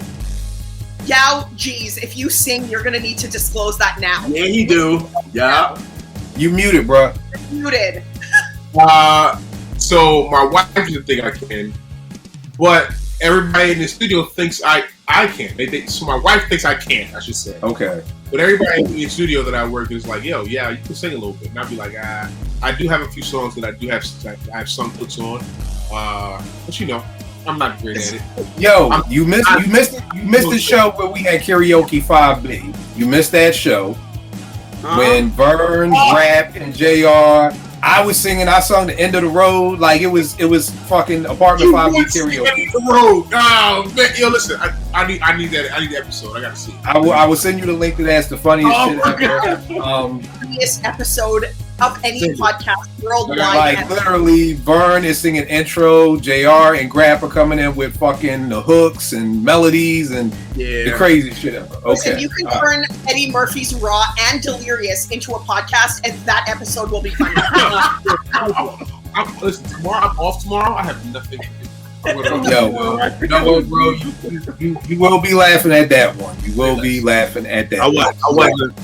I wasn't in Lyrical Fitness on that one, man. Nigga, shut the hell up. That's all that nigga kept saying every time. I'm not Lyrical Fitness. Yeah, the show was about songs that you know every word to. So like that you could spit. What is a song? What are 5 songs that you know every bar to? You could spit it right then and there. And my challenge was spit it. And of course we did hip hop and we did R&B. Porsche said Boys and Men, End of the Road. Of course she wasn't singing. So I was like, you know what, fuck it. You know, why not? What the hell? Vern and JR was singing Al Green. Grat was singing Donna Summer. Like, I had a good time. Where the hell was I at? I'm sorry, I have to say this before we move on, but Rel was like, you guys, I'm really sorry, I'm not in lyrical fitness. I'll just spit. Yo, let me explain. Yeah, Rather unique. This nigga right here. This nigga right here is that nigga who you wake up. This nigga is your cousin who make a banging grilled cheese. And you be like, yo, if you make grilled cheese, nigga, I don't feel like making no fucking grilled cheese. Leave me fucking alone. Fuck it, I do it. And then you got, this nigga be like, I'm not in any lyrical shape. Forgive me, y'all. I'm gonna try this Big L freestyle and like just spits like. I'm not in lyrical shape today, but I'm gonna do AZ's Rather Unique and just kills it. Yeah, but I'm not in lyrical shape. But I'm not in lyrical shape tonight. I'm dead ass to this episode tomorrow. No question. You better. The thing is, man, No, Rel was like, I'm gonna spit 3 words. You guys will get what I mean. Like, it's cool. Everyone knows this. And we're like, okay. And so we go to like move on after word 3, and he's going, and then the verse is complete. And then we're like, it's hard to tell. And the next thing you know, we in the 3rd verse. We like, okay. Next thing you know, we're in the 3rd verse, and Rel is still going. He kills. Rel kills that. I'm mad I wasn't on the episode, but I can understand that because you got to give the disclaimer just in case. You know what I mean? Thank you. You got to give the disclaimer just in case, right? And here's the problem, Eddie. By the time we're on the 5th song, there's no more disclaimer. By the time we're at the 5th song, we're good. We got you. Like, we weren't mad at the first disclaimer. It was the 8th disclaimer of I don't know if I can get this right, y'all, but I'm gonna try. But all right, next person. So, Boris, who did you just say? You said Trey Lee. All right, Trey Lee. Next person I got up, Pusha T, has been talking about selling crack since 1998. It's 2022. I'm still intrigued. I love his last album that just dropped. Daytona was a 5 mic classic. I know nobody agrees with me on this, and that's fine. Y'all know I don't care. My name is a 5 mic classic to me. This joint right here was a strong 4 and a pass. Like, to me, Pusha just doesn't drop the ball. He has everything. It's the same thing, just like with everybody else.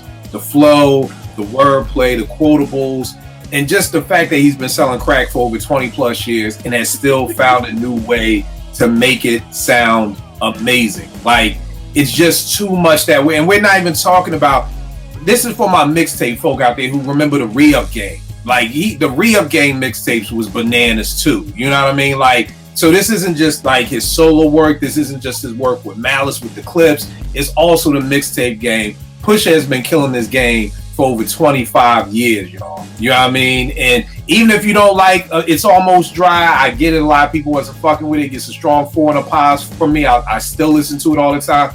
The bar work is there. You know what I mean? I mean, what we said for my Jan's Sporters is Jan's Daughters, my Transported, like the word left my arm in the pot a la Vince Carter. Like, there's just still those quotables that you just gotta rewind on. Daytona, you know, ran off on the plug, true like True Boy. You know what we do, boy. Like, it's just like, yo, I think everybody that we're naming tonight, these are the people I would just love to sit down and just be like, how do you do this? Like, how did that bar come to your mind? Like, literally take me through each bar. And I don't want to see it after it's done. I don't want to talk to Pusha after he's written Daytona and after he's written. I want to actually be there with you when you're like, because it's amazing to me. It's amazing to me that you can talk about one topic for 25 years and we're still not bored by it. You know what I mean? That in itself is a gift. To be able to do. So I got Pusha for that. And on the R&B side, I know I just compared him to Raheem DeVaughn, but Anthony Hamilton. Just because I take Raheem over Ant, don't mean Ant is dope. His new album that just dropped, I love it. Still bang it all the time. I felt like he went back to the soul. Me and JR, I don't know if we disagree, but coming from where I'm from is my favorite Ant Hamilton album, 5 mics, that soul. I kind of felt after that his albums became more R&B-ish. He always would have some soul shit sprinkled in there, but I felt like it was like, how can we make you more R&B? And with this last album, I felt like he went back to that soul and it's that shit that I feel. So coming from where I'm from, had to drop in like 2002 or 2000. 2003. So we're talking 19 years later. He just dropped this new album that's a banger. And redid Luther, one of my favorite Luther songs, Superstar. And redid it with Jennifer Hudson, who I'm not a fan of because she's effy and everything she ever sings on. Yes. And Jennifer actually Yes. sung in the pocket. She wasn't all over the place with it. So very dope album. So if you haven't heard Ann Hamilton's new album, check it out. It's very dope. JR, who do you got up for your number 4? Before JR goes, I have to go. So Right. Oh shit. Right. I forgot. Porsche, you got to go. You got Court. Everybody, Porsche has Court. Wish her luck on this case that she's about to go tackle real quick. No, and my last favorite is RJ Payne. And I talk about RJ all the time. I tweet about RJ all the time. And it's really just how dope he is at these cinematic albums. It's his battle rap background that he still brings into these studio albums. It's his in-house producer that is just, he meshes with so well. And these albums are just again, work ethic. He's putting out a project every month, if not almost every other month. So this guy is working all the time, and he's dropping gems about it all the time. So if you're not following RJ Payne, you're really wanted that. Guys, so motivating. But anyways, what is that? Yeah, dope. RJ's dope. Don't forget, I did a joint with him. Beautiful Murder. Check that out, everybody. So y'all know I love RJ Payne, and he's from the crib. All of you, yeah, so dope to have you here again. JR, Rel, Eddie, Kill, thank you guys so much. I'll say bye. See you. All right, y'all. Bye. JR, who you got up next, bro? I got Eric Roberson. Okay. Hey, Eric Roberson. let's talk about Eric Roberson one time. Yes. Okay. That's my boy. That's my Y'all boy. got excited. That's my man. Look, man. That dude's a talented dude, yo. If Very talented. Oh my God. Here's one of his live shows. Yeah, I heard his live shows are crazy. It goes crazy. It goes crazy. Like the instrumental. So I actually did a song with one of his background singers, and it's been released. I don't know if you guys know Demo. He put it out about a couple years ago. I'm on it, but that's how I got put on, because somebody put me on and somebody said, "Hey, this dude is looking for a rapper." That's when I started hearing Eric Roberson's music. I had to go back and the song that I know JR can attest to this. The song that just threw me was a song called "Borrow You." What'd you say? Borrow You. Borrow You. Yes, Lord. Bro, What? bro. Y'all have to see him perform this song. That I was like, what a genius record for a grown ass man, yo. You know what I'm saying? Genius record. So "Borrow You" is basically like the premise of the song is, dude is he's married, he's got a chick, he's at a party, she's a young lady, she's gorgeous. He don't want to take it there, but he just wants to dance. And like, yo. And after we're done dancing, I'll watch you walk away. It's a genius song for anybody who's a real gentleman. You know what I mean? I was just like, yo, that's the one. But from then, that album, I think it's Music Fan First. Yep. That album is crazy. It's Yeah. crazy. It's crazy. But yeah, I mean, it's rough. Oh no, you good. No, I mean that's just what it is. Like Eric Roberson, he's dope. Like he just did a tribute to Jerry Butler on the Black Music Honors and killed it. Like he killed it. Like he's just that dude. Like he can sing. He's like, yo, he's dope. And I love when he works with, the Foreign Exchange crew. Like when they did "We on the Move," like that joint is crazy. Like Eric Roberson is just dope. And the Tigalero joint with Fonte. yes, you gave me that. I didn't even know. I didn't realize that he wrote for music and he wrote for. Yep, he wrote for Vivian Green. Yeah, that Love Story album. He did a lot of those songs. Like he's been around, but I think Eric Roberson knows the game and how it goes, and he's like, I'm just not gonna play it. You know what I'm saying? I'm gonna just be an artist and do me. So, but he's dope. And then for him, he's one of the blueprints for independent artists as well. Like, yes, he's really like been a very successful as an independent artist. Never signed with a major label at all. And I get it because it works for him, and he's been really successful the way he's done it. So, like his new album is Lessons, which is dope. I think people need to go listen to it. And I just love that he's not afraid to get like other singers with him, because in this industry, people are a little like I don't want to rock. And for him to get the remix with him and Raheem Devon and got Kevin Ross, which is a young dude, and Anthony Hamilton on a remix, like you ain't like, and these dudes are singing on the record. Like we don't get that in mainstream too much anymore. When you get in a posse cut with R&B dudes just singing.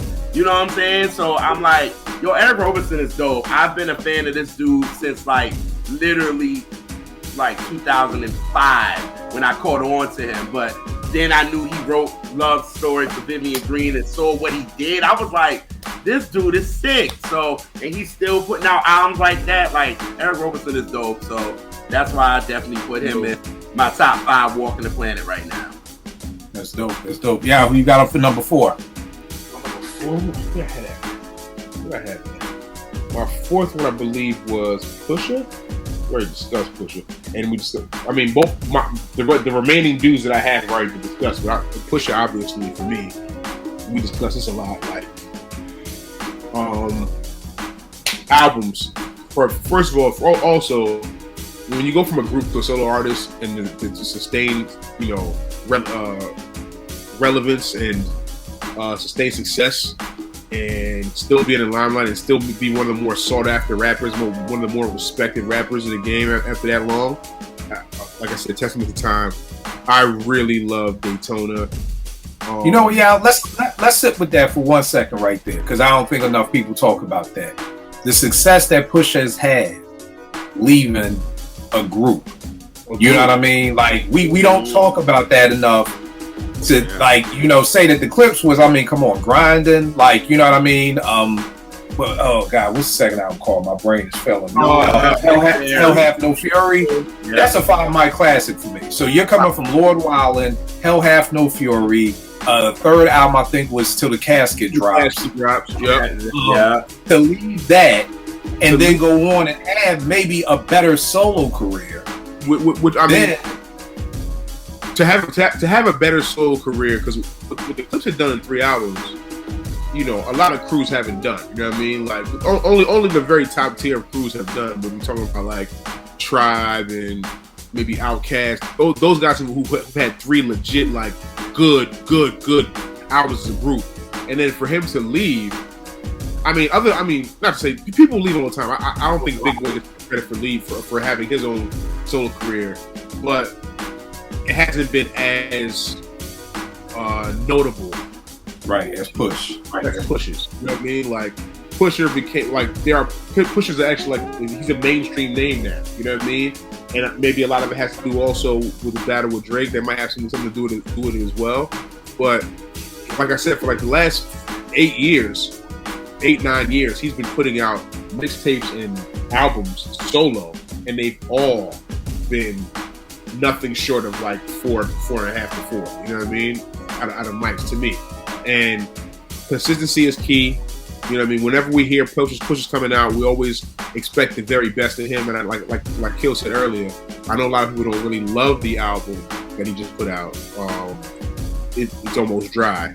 But with that said, he is rapping at an elite level. I think people's main issue and main concern with the album itself is the production, the sequencing. I think they changed the sequencing actually, and they re-released it in a different sequence. But even with that, I think the production was, I don't want to say lackluster, it just wasn't what we were expecting from a Push album, right? You know what, y'all? Have you heard? Because at first, when I first heard it, I wasn't in love with it. But then I heard through interviews, it felt disjointed. It didn't feel together. Yeah. But then he was saying that when he works with Ye is a Pusha fan, and he just like, go do Push. Mm-hmm. Which is why we got Daytona. Yeah. Where he's saying with Pharrell, he was like, yo, when I played him the joint with my arm a la Vince Carter, he was like, yo, you just gonna be a mixtape rapper for the rest of your fucking life? Like, this just what we gonna do? Then he was saying how like they would watch The Joker, and he'd be like, yo, I want you to get in the character, and I want you to try different things. So to me, after hearing that explanation, it kind of was the aha moment for me, like, oh, that's why he's doing that flow. Yeah. Or that's why he's doing that. Or that's why he's doing this. You know what I mean? Because at first, it's the joint called Hear Me Clearly. And I was like, yo, why is he rapping like that? Like, I've never heard Pusha rhyme like that. Like, that's not the flow I want. But that was Pharrell pushing him versus the Ye joints. that's just Diet Coke. That's Push doing Push. Yeah. You know what I mean? So after I heard that, it kind of made me say, okay, he's trying the new things. And I can't get mad at that because the new things aren't whack. It just wasn't what I was ready for because it doesn't. But once he explained that, it just made like perfect sense. Like, that's why he sounds like that on the Ye joints. But then when it's time to get on the Pharrell joints, he's trying different flows because Pharrell was pushing him to try new things. Step outside of the box a little bit, which actually works. And honestly, for me, and I'm not sure how you guys feel about this, but sometimes you listen to albums by yourself and they don't really carry the same weight as it does when you listen to them with your close friends or your family. You know what I mean? And I know that happens to me.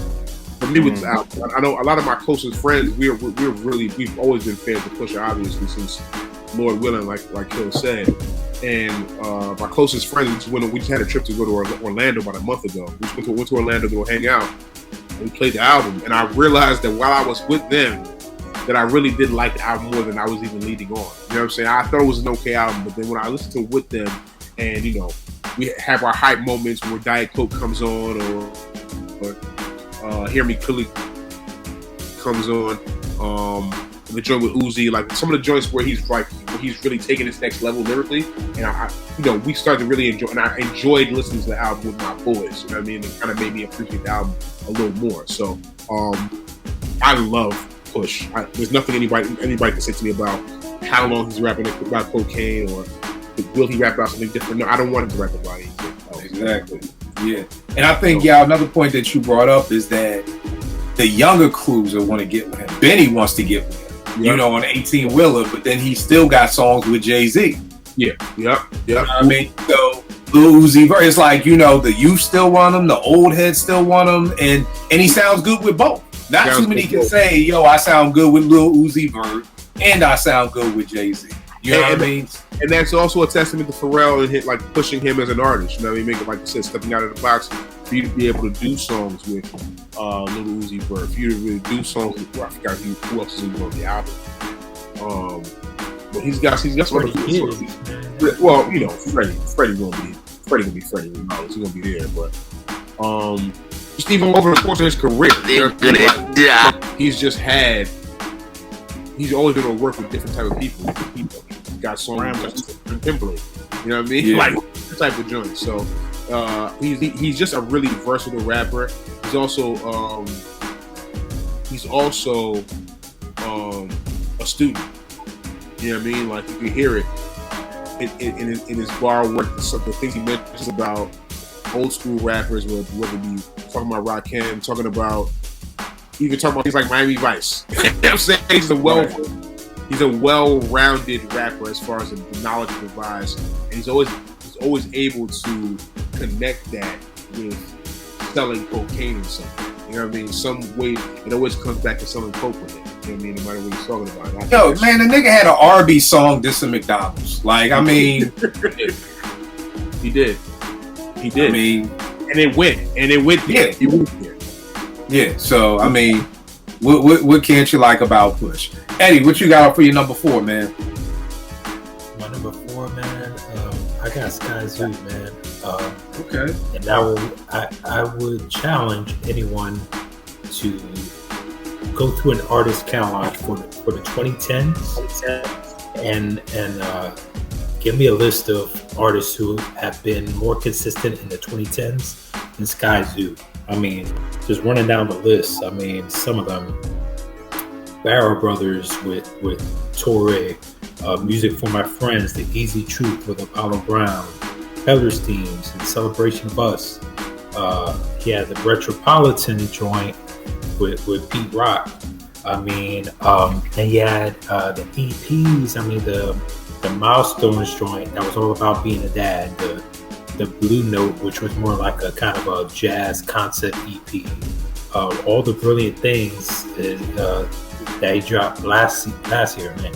I mean, and I feel like he fits in his lane, but what I like about him as an MC, like he kind of he speaks to his audience, like he speaks about his city, and he doesn't care. Like, I remember there was a few albums. I want to say when we did the review of when In Celebration of Us drops, and we reviewed that joint Kill, and I was getting mad because I was like, there were certain things I think on the opening track or whatever that I wasn't quite getting right, but then I came to respect that, like, yo, like he speaks, you know, the way he wants to speak. He speaks in a way that his folks will understand it, like his city will understand it, like his audience, like his fam, his friends, and like he's unapologetic. You know what I mean?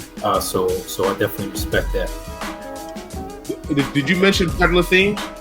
Yeah, man, that joint. That might be my favorite. That and Retropolitan might be my two favorite styles of jazz. Like Peddler's Theme, I don't know how I wound up missing. I remember I wound up going back to it and was like, damn, that joint is tough, man. It's tough, but it's tough. The Bad Boy, 97 Bad Boy is on there. There's so many joints, yo. I Finesse Everything is on there. Finesse Everything on there. That is one of my favorite. It's a crazy project. Though. Short, concise project. It's 8 tracks, 9 tracks, maybe. I like concise projects. I don't know how many got it in. 17, 18 joints. You know what I mean? So, Skies is definitely one of them ones. No question. All right, no doubt. Rel, who you got for number 4? Well, I have Push on my list, but you know, both of y'all said it. One of my favorites as well. And I just wanted to say one thing, like, ever since the Clips days, like, the creative ways to talk about crack and cooking it and selling it, it's just, like, I remember on Laura Willing, I think it was on a remix or something, when he called himself Uncle Jemima. He was like, I'm Uncle Jemima with the head wrap in the kitchen. I'm just like, what the fuck? Like, he just, I don't know, just clever ways that he just continuously to talk about that subject.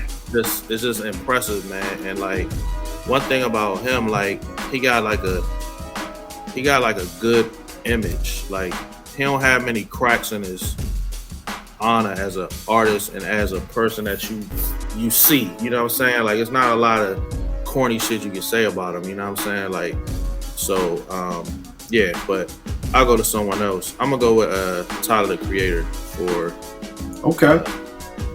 mine. I ain't mad at that. Yo, man, listen, man, the kids love him, right? But yep. When I heard that last project, it's tough. It's tough. Yeah, yo, I was like, yo, this is crazy. It's like, crazy. It's crazy. That last Tyler project is crazy.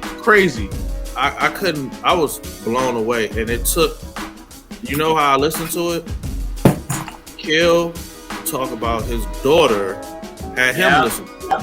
Yeah. I went and listened to it. I got it too. Yeah. Because my daughter had mentioned it, but when I saw that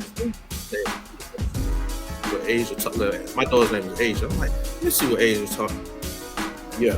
I was like, what? Bro. All right, this is great. Lumberjack? I was what the fuck? Yo, the second I heard Lumberjack, I was like, yo, this can't be this Tyler nigga. Like, yo, like the whole DJ Drama. I'm like, wait a second, this DJ Drama on here? Like, you know, like, how are me and Naomi? I'm 48, she's 16. How are we listening to the same album and enjoying it? Like, I'm like, yo, Lil Wayne is on here. Wayne kills his verse on the album. Like, and then when I took Nate to the concert, it was just the rap. I'm like, yo, I'm a fucking Tyler, the Creator fan. I never thought I would say that, but I'm a fan. And you know what's crazy about that, Kill, is like when Tyler first came out with that whole Future thing, I tried and I just kind of read it off. I was like, I guess he's going to be one of them artists I just can't get into. Like, he ain't for me. You know what I mean? But he definitely evolved. Like, he tried things, he experimented, he evolved. And coming to this album, I think it's kind of like a culmination, right? Because he got joints on there where he's singing, right? He got joints on there where he's straight up rapping. He got some that are kind of a blend between the two, right? He got the straight up mixtapes on the joints, right? And And I think only an artist that kind of experiments like he did would put out a project like that. No question. Word. No question. That What's Your Name joint? That joint, What's Your Name? What's your name? Yeah, What's your name is Rise. Rise is crazy. Rise Rise is crazy. Yeah. Yo, I was impressed. I ain't gonna lie. I'm Eddie. I was the same way. I was just like, yo, I just can't get into it. Everybody's telling, my cousin is telling me like, yo, I just can't get into it. But then I saw the album before this. He put out a song called "Don't Leave," where he's on stage with a green Igor. It's Igor album. When he's on stage with like turquoise suit and like a blonde white blonde wig. And and I was like, what the fuck is this nigga doing? But then as the song is playing, I'm like, I can't lie, this song is kind of fire. This song is stupid. It's fire. You know what I mean? So I listened to Igor. I like Igor, but this shit, it's too like it for me. I'm not sure. Did it win the Grammy? I feel like it won it. It did. Okay. And Nas was nominated. I wanted Nas to win, but I wasn't. Look. I wasn't even mad, bro. You gotta call it mad. No. Call a spade a spade, bro. I mean, like, yo, the Tyler album was just different. It was just different. You know what I mean? It was when it's different and great. It has to get another accolade. You know what I'm saying? It just does. I agree. And they give him props, like I said, the fact that my daughter's 17 and I'm 48. That's a huge, and we both rock to it. When we were at the concert, you had people my age, you had people younger than Naomi, like, you had white folk, black folk, straight folk, gay folk, everybody was there to enjoy that concert. And you usually don't see that. Like at Griselda, you're really gonna get a certain crowd of people. You know what I mean? So for Tyler to be able to pack out, the Verizon Center, 20,000 seats, and have everybody in there rocking. I don't know if y'all saw the videos of Nay on IG, like that. She was going the fuck. She was eating, knowing every word, going hard, like and just loved it. Like this fool May had me taking her to that joint in Philly in September, the Made in America joint, because he's gonna be headlining that Philly. So I may end up out there, but yeah, definitely Tyler. The last person I got, we're gonna go right over here. Stove Guy Cooks, man. This guy right here. Let me explain something to you. When my man sent me this, I was like, I'm back with my DJ Quick shit. Yo, this cover look whack as shit, nigga. I ain't listening to that. He was like, come on, kid, get past the cover, listen to this, and from the beginning with Rolls Royce brake lights, it was non-stop. I just didn't stop. 5 My Classic album right here. Like, I love this album. This never leaves the rotation. I thought I was at my limit of coke rap with Benny and Push. I was really there. I thought I was there. I didn't think no other human being could crack it, but like Stove God says, he's a fucking alien. You know what I mean? And it just fit right in. I mean, way too many. Light skinned bass runner. I'm Derek Jeter. You know what I mean? It was just bar after bar. The wire hit the bank account. He feeling like Marlo again. Like there's just way too many. Run that back. He said what? Light skinned. He said I'm a light skinned bass runner. I'm Derek Jeter. I'm Derek Jeter. Respect my stuff, yo, bro. Don't even get me started on Stove. Yo, yeah, bro. I mean, I gotta listen to that. You nenever heard this? I skimmed through it. No, you gotta listen to this. You gotta listen to this. I'll listen to it tonight. That is fucking hilarious. Like, there's no skimming through this. Like, bro, but my bar was when he was on West album and he said, me and Emerald Agassi should be the next verses. 2 stoves side by side, I bet I work them. And I'm like, yo, who the fuck is Emerald Agassi? And I Google it, I'm like, this guy nigga's a goddamn chef. He's saying he's gonna have a fucking versus battle with a chef. Put your stove next to my stove, and I bet you I work him. And it's his charisma. It's his ad libs that just bring a whole nother level. It's like, yo, I bet I work him. I turn my grandfather's church parking lot to a church's chicken. Take the braids out, let my hair hang like Mr. Perfect shit. You know what I mean? They owe some streaming money, but I ain't hurting. I told my young nigga, he said I would have murked him. Big homie, fresh home, drinking coffee out the curry. 144 months ain't break his spirit. I tried to prepare him. He an old brave nigga. He Hank Aaron. That nigga said he an old brave nigga. He Hank Aaron. I need a 20. Yo, bro, hold on. Let me give you that verse. The verse he got on Benny album. Oh my God! When he goes driving sixes in the sun with that rock, and I think I'm Barkley, but I ain't bring a chip home. I brought a brick home. Get it off the flip phone. Had the feds in there tiptoeing. I left some dirty pots and a note that said it's not been going. Yo, this nigga just said I left the feds some dirty pots and a note that said I've been going. Yo, I'm telling you, bro, that nigga is an alien. I have no idea how he come. I'm saying, bro, there's too many. Bro, he said something to the extent he got shot. He said, "Yo, walking with a limp like Nikolai Volkov." Nah. That nigga said, "Yo, I shot dice on a slave ship." Nigga, imagine that. A nigga on a slave ship shooting dice, nigga. Yo, it's way too much. And there's so many quotables I'm missing because I don't even want to mess them up. It's way too many quotables, man. I mean, it's literally, what do you say? I'm in a jump bumping John B. Oh my God, man. Ain't he the nigga that said something about he was in the stove like Puff saying, take that. Yeah, that was on Rock's album. That was on Rock's like second to last album. That's the first time I heard Stove God was on that. He's like, I'm over the stove, like, take that. Yo, dude is, I'm telling you, man. I gotta listen to that album. That shit will give me in trouble. He remind me of like old Wu-Tang, like he got Wu-Tang flavor about him, but he just talked cocaine so slick and so this nigga sick. I gotta listen. I'm listening to that tonight. Yo, all right. Somebody else go. JR, who your next person? I gotta find some of these stove guys. I'm searching too, bro. Y'all searching. Well, mine is actually a producer. I'm gonna give it to K Trinata. Okay. Oh yeah, give it to him. This dude. I've been rocking with this dude since like 2013. Like I've been a fan of him, and like he has worked with everybody. I think the sound he got has a little bit some soul to it, and I feel like it can be something different for R&B for real. But he's just dope. And his last joint, Bubba, he just brought like the instrumentation out for it, and the instrumentals. I mean, and that shit is ridiculous. So I think K Trinata is definitely he can help. Definitely R&B with mainstream and definitely the club vibe. So I've been rocking with him for a minute. So I rock with K Trinata. All right, dope. Well, here's a verse off the joint No, this is Lava Lamps. My dog just came home from a tough bid. I'm like, fuck it, let's run it up again.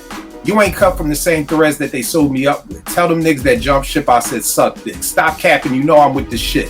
I was down, now I'm up 10. Don't think I should win, then you should catch up then. You gonna need 3 trays in a file though. You gonna need 3 Ks in a vial hole. I'm in the race, playing in Old Town Road.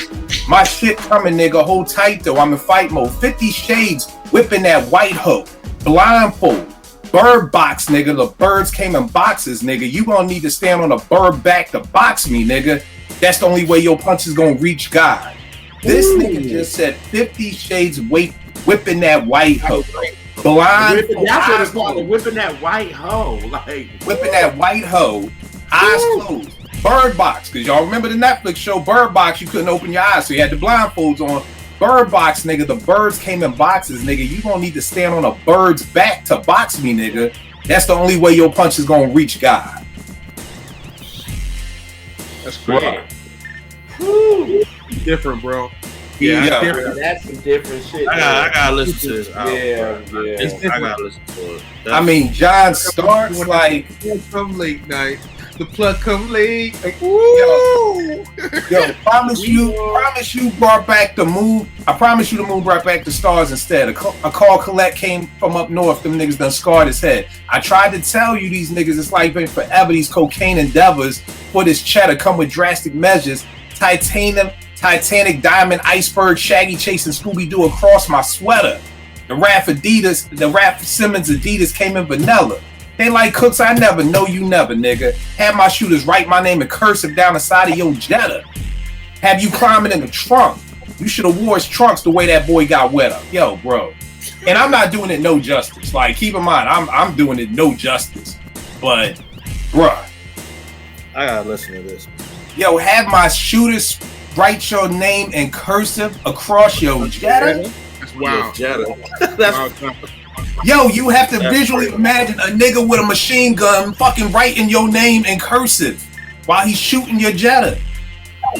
Bro, Stone Guy, I'm telling you, some whole next level. I don't even know. I'll find something else. I gotta find something else. What you say? Isn't he working on another album? I haven't heard anything. Word. I haven't heard anything. He got to be working on another album. He ain't even got no visuals, bro. Like he just do him. Yeah. Who's your last person?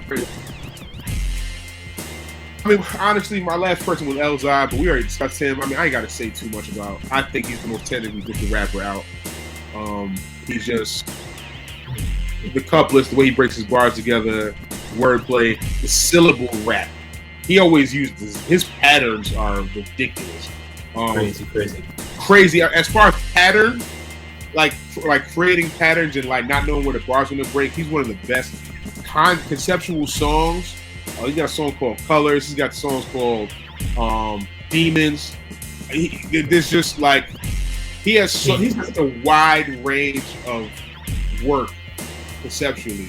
My favorite project is Jericho Jackson.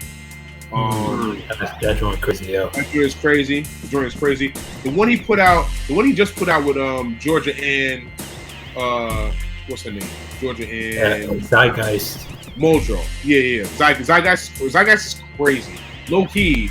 What's the song that I listened to that just threw me for a fucking loop the other day? I'm pulling it up right now. Give me 1 minute.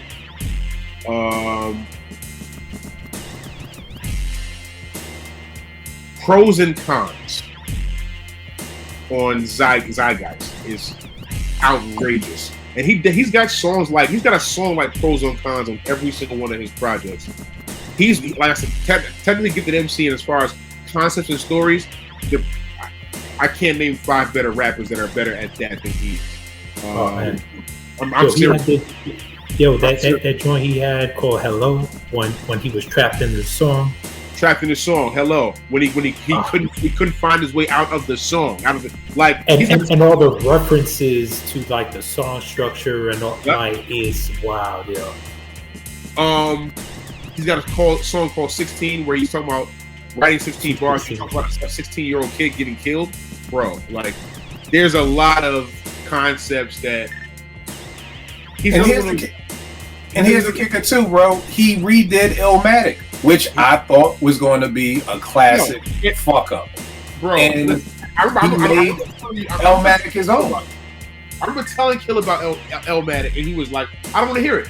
He's biting him, and I'm like, "You gotta listen to this shit. Just please listen to it, please." I was begging people to listen to this album, Illmatic, bro. I know there's a rumor out that says Nas gave it up to him. Like, yo, this is a good project. I heard he gave it up. I'm not sure how valid that is, but it's a valid project the way he redid it.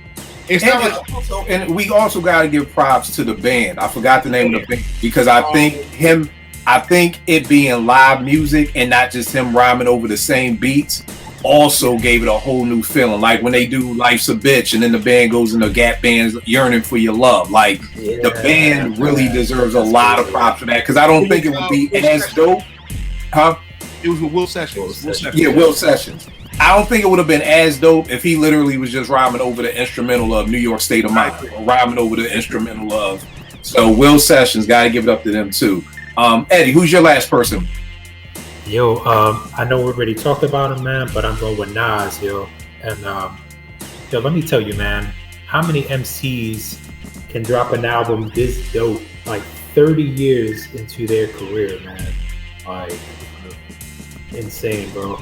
And not like for him to come out the gate with a classic how he did, right? And I feel like he was always kind of fighting that perception where, you know, you can never top this album, man. And I know there's a section, especially on hip hop Twitter, that feel like it was written was better, and I feel like I'm in there. I think lyrically, concept wise, I think he matured on It Was Written. I mean, you know, is Illmatic more classic? I feel like you could say Illmatic is a more classic album, but It Was Written is the better album, if that makes sense. You know what I mean? It's insane. And then to every time Nas has been counted out, he like revived his career, right? So first it was with Stillmatic, right? You know what I mean? He was taking shots left and right. People were like, man, he dropped that Nostradamus, man, he fell off. Came back with Stillmatic, and then I forgot, man. He was kind of in a low. Came back with Life Is Good, right? Then you know, after that flop with the flop he did with Kanye, the Nasir, and then you know, the Lost Tapes 2, which was kind of like mixed review, right?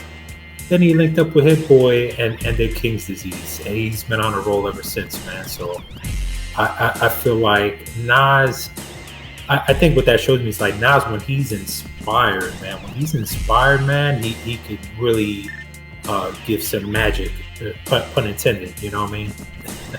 Right, no doubt. Rel, who you got for your last one? This last person, I was been like, we were talking about freestyles, LA leakers, and all that. His freestyle is up there. When you see it, when y'all get off, go on YouTube and look at that. It's he's from the West Coast. His name is Simba. My top 10 freestyle. Yes, LA. it's crazy. And every time I see him spit, he spits something crazy. I went back and listened to, you know, his album that he had in 2020. He just put out a new single. Yo, this dude is super talented, bro. Like this, like spitting. Like his album is called "Don't Run From Rap." That was what he put out in 2020. But I think he's working on something new. He just put out a new single. Go look at his freestyle. Like it's up. Like it put me, when y'all talking about the side joint, it's up there like that. Like it was to where I was just like just shaking my head at some of the stuff he was saying on that joint. Like, and yeah, so I'm gonna go with the boy Simba. He's somebody I'm looking forward to seeing progress, you know what I'm saying, through their career or whatever. So that's my fifth one. That's what's up. I'm still looking for Stove God bars. So this nigga says, in the Tesla swerving on these niggas. Talking to my man, he said the last batch that came in was worthless. I told him when it cooked like that, it's just a bit of a burden. Just drop the price a couple of points and keep serving. Red velvet Louis jacket, I'm round burgundy. See the heat coming off these hundreds, the money burning. These labels still jerking. I heard your deal came with 100,000 and some jerkins. These fake boss niggas is really workers. I followed them bricks. I seen the wizard behind the curtains. They talk big till we catch them in person. They talk big till we shoot they Suburban. Yo, big till we shoot they Suburban, and that's when he goes into the me and Emerald Gossi should be the next verses. Two stoves side by side, I bet I work them. I turn my granddaddy's church parking lot to a church's chicken. Take the braids out, let the hair hang like Mr. Perfect shit. They owe some streaming money, but I ain't hurt. I told my young nigga how much he said I would have murked him. Big homie fresh home drinking coffee out the current. 144 months ain't break his spirit. He jumped back in, I told him it's different. I tried to prepare him. He good, he an old brave nigga. He Hank Aaron. Like, bro. And this is on Wes's shit. This ain't even his shit. This is on somebody else's shit. His shit was so crazy on West's album that niggas was like, yo, these Stove God albums. These ain't even West Side Gun albums. They Stove God albums. Now I don't know if there's any truth to this. I heard Griselda signed, but I don't know if that's true because even Rock, I think he's down with Rock, but I don't know if Rock is just doing the beats and the management or whatever. But Stove God, if y'all have not heard Stove God, y'all have to stop. Like the incredible lyrics from the legendary Fife MC, Queens MC Fife. Not now, but right now. Don't go listen to Stove God now. Go listen to him right now. If you haven't heard Sci High, don't go listen to him now. Go listen to him right now. This is incredible bar work going on here, boys and girls. All right? Yeah, where can they get at you? What's going on? When we gonna get some more sports stuff? When we gonna get another album? What's going on? Man, I'm working, bro. I saw I could say I'm working. I did just drop a baseball piece for NBA MLB Draft League last month. It was really dope. Hoping to get some more baseball content. So we can try to diversify our portfolio a little bit. Yowg's Music, YWGEZ Music. I'm on Twitter, IG. I can't bang with TikTok. It's just overwhelming when I get on the app. And it really is. But hit me on those two apps. I'm here. If you want to discuss business, you can hit me there too as well. Me and my man A-List do a lot of sports content for Theme Music Inc. It's our imprint. So hit me up on those 3 platforms, and yeah, we're ready to roll this year, baby. All right, no doubt. Rel, where can they get at you, good brother? Yeah, Uptown Rel 215 on the gram, JMint215 on Twitter. And like y'all, I'm working, working. You still gotta come through the crib, bro. You gotta come through the crib. We gotta get this going, man. We got to. I'm like probably like 5 songs in, but I'm still, mixing and all that. JR probably heard the most out of anybody. I just sent him a couple Johns, but yeah, I'm getting there. I'm working. You know what I'm saying? So that's what it is. All right, Eddie, where can I get at you, good brother? You muted. You muted, bro. Sorry, man. Twitter, Eddie the 80, freestyles at Instagram, freestyles.com. Hey, yo, man. I need to get with you after this, man, because I know you got connections. They find out what's going on with Donovan Mitchell to the Knicks, man. Bro, listen, we was chopping it up about this earlier. We chopped it up about it, we did. Yeah, man. Your guess is as good as mine. I had heard the deal was going to get done today. I heard it was going to be done today, but the haul is crazy. I'm not sure how true it is. Obviously, it's 11:30 at night. The deal's still not done. So, Right. I don't know, man. I mean, worst case scenario, y'all trade away Spike Lee and MSG. Watch it. No. I could trade Spike for some equity. Definitely, I'm down. Trade Stephen A. Smith too, man. He can go. Yeah, he can go. I'm dropped to the airport myself. Stephen A. can go. He can get out of here. He can buy. His next card is gone. Spike. That's how I feel about Tobias. I will drive that nigga wherever the fuck we trade him to. I will, and we can listen to beats the whole way. Gas on me. Let's go, nigga. You got to go. You got to get up out of here, man. JR, where can they get at you, good brother? 2 years of the R&B reps. Yeah, check out when this comes out, we have our new Catch That Minis, but please catch the episode we did with Zoe, with Super Duper Fly. We talked about with Missy. She retweeted it and put it on her story, so she dug it. Yeah, like just check that out, man. It was such a dope episode. But I'll Catch That Minis, which is gonna be about Prince and the system. People came on and talked about it, so we got a couple of episodes coming up. Yeah, Rel, yours is coming up real soon. Yeah, catch us at the R&B Reps on Twitter, the R&B Representatives on Instagram, JR's World of Soul on Twitter and Instagram. All right, and y'all already know this with me, Kill 889 Twitter, IG. Me and What Up Vern's album, I Don't Mind, still out in the streets. You can go cop it at griovrn.bandcamp.com. It's on all streaming services. Like we always tell people all the time, if you really want to support the artist, cop it from Bandcamp. It's the way we get our most money. It's great that folk want to stream. I know it's a little more inconvenient to have to actually. This is how bad it is. This is how bad supporting artists have gotten. Back in my day, I had to get out of my bed, put on clothes, go to the record store, catch the bus, the bus back home. And I've had people literally say, well, Kel, man, you got to get it on streaming because it's just inconvenient for me to have to go to Bandcamp. And I'm like, to go to a web browser and type in Bandcamp, is that really inconvenient? You know what I mean? Like, is this the world we're living in right now where, like, back in the day you wanted to support artists, you had to get up and go to the record store and stand in line and buy it. You know what I mean? Even if you got in your car. we come on, y'all. We got to bring it back. I don't think opening up a web page. I understand we all like people want to keep all their stuff entitled and they listen to their music and they podcast. I get it. But if you really want to support the artists, if you really want to support the music, I always tell people, this ain't for no cap when I'm doing stuff like this. When I'm saying like, yo, look at all these Conway albums, it's because I support this nigga. This nigga's one of my favorite MCs. So I feel like it's, you give me dope music. The relationship is a give and pull. You give me dope music, I buy it. That's the relationship we have. You know, and somewhere along, I guess what, you know, iTunes and Apple and Tidal and Spotify, we've lost that relationship. You know, it's just give us music, we pay this $9.99 a month and we good.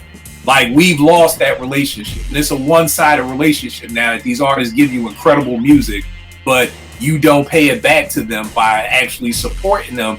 And that's where we got to get, because that's an unequally yoked relationship.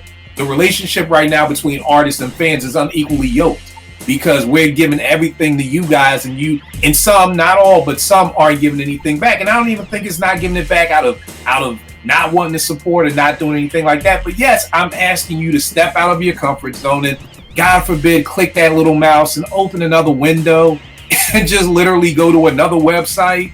You know what I mean? So again, support artists. Yao is an artist. Rel is an artist. You know, Yao, I'm sure you feel the same way. People supporting your music, your art. Yeah, I mean, you know, listen, bro. For me, first of all, shout out to the people who are my fan base. I think I have a very loyal fan base. I want to thank y'all for that. But obviously, for me, I'm just not a hater. Me, you know what I mean? Like, if I see somebody I know that's doing something that's dope, I'm gonna pay for the music. You know what I mean? Like, just because I'm gonna pay the $10 for their music. I'm gonna pay $50 or whatever it is, just to help out. You know what I mean? If I see even if I see you on Twitter or YouTube, I know likes and comments are gonna help the algorithm, it's gonna help it get out there. So I do that type of stuff, people. You know what I mean? Like, so it really is. Show the support in any way you can. You know what I mean? But like, as far as the music is concerned, yes, please. I encourage everybody, buy the album, you know, because when you see those checks that you get after 1,000 plays of your music, and then little checks coming, you're like, 1,000 plays is what I'm getting. If you buy the music, it's far more money. If you buy it from Bandcamp, even if you buy it on Apple Music, the artist is seeing a far better return than if you just play it on whatever streaming service you use. So, you know, go ahead, man. Go show a little love, man. Show a little love. And again, my caveat is always, if you like it. If you don't like me and Vern's album, don't buy it. I don't want you to buy something you don't like. You know what I mean? I appreciate the support. You can retweet it, like it, but it's only if you like it. You know what I mean? So that's my big thing right there. I'm basically finished with it. My brother's name is Kenny. Very dope book written by Kenny Parker. It's about him and KRS growing up. Very, very, very, very dope book. You can cop it on Amazon. You know I'm a bookworm. This will probably be our next Department 5B book joint. So that's it, y'all. I will catch y'all next week, y'all.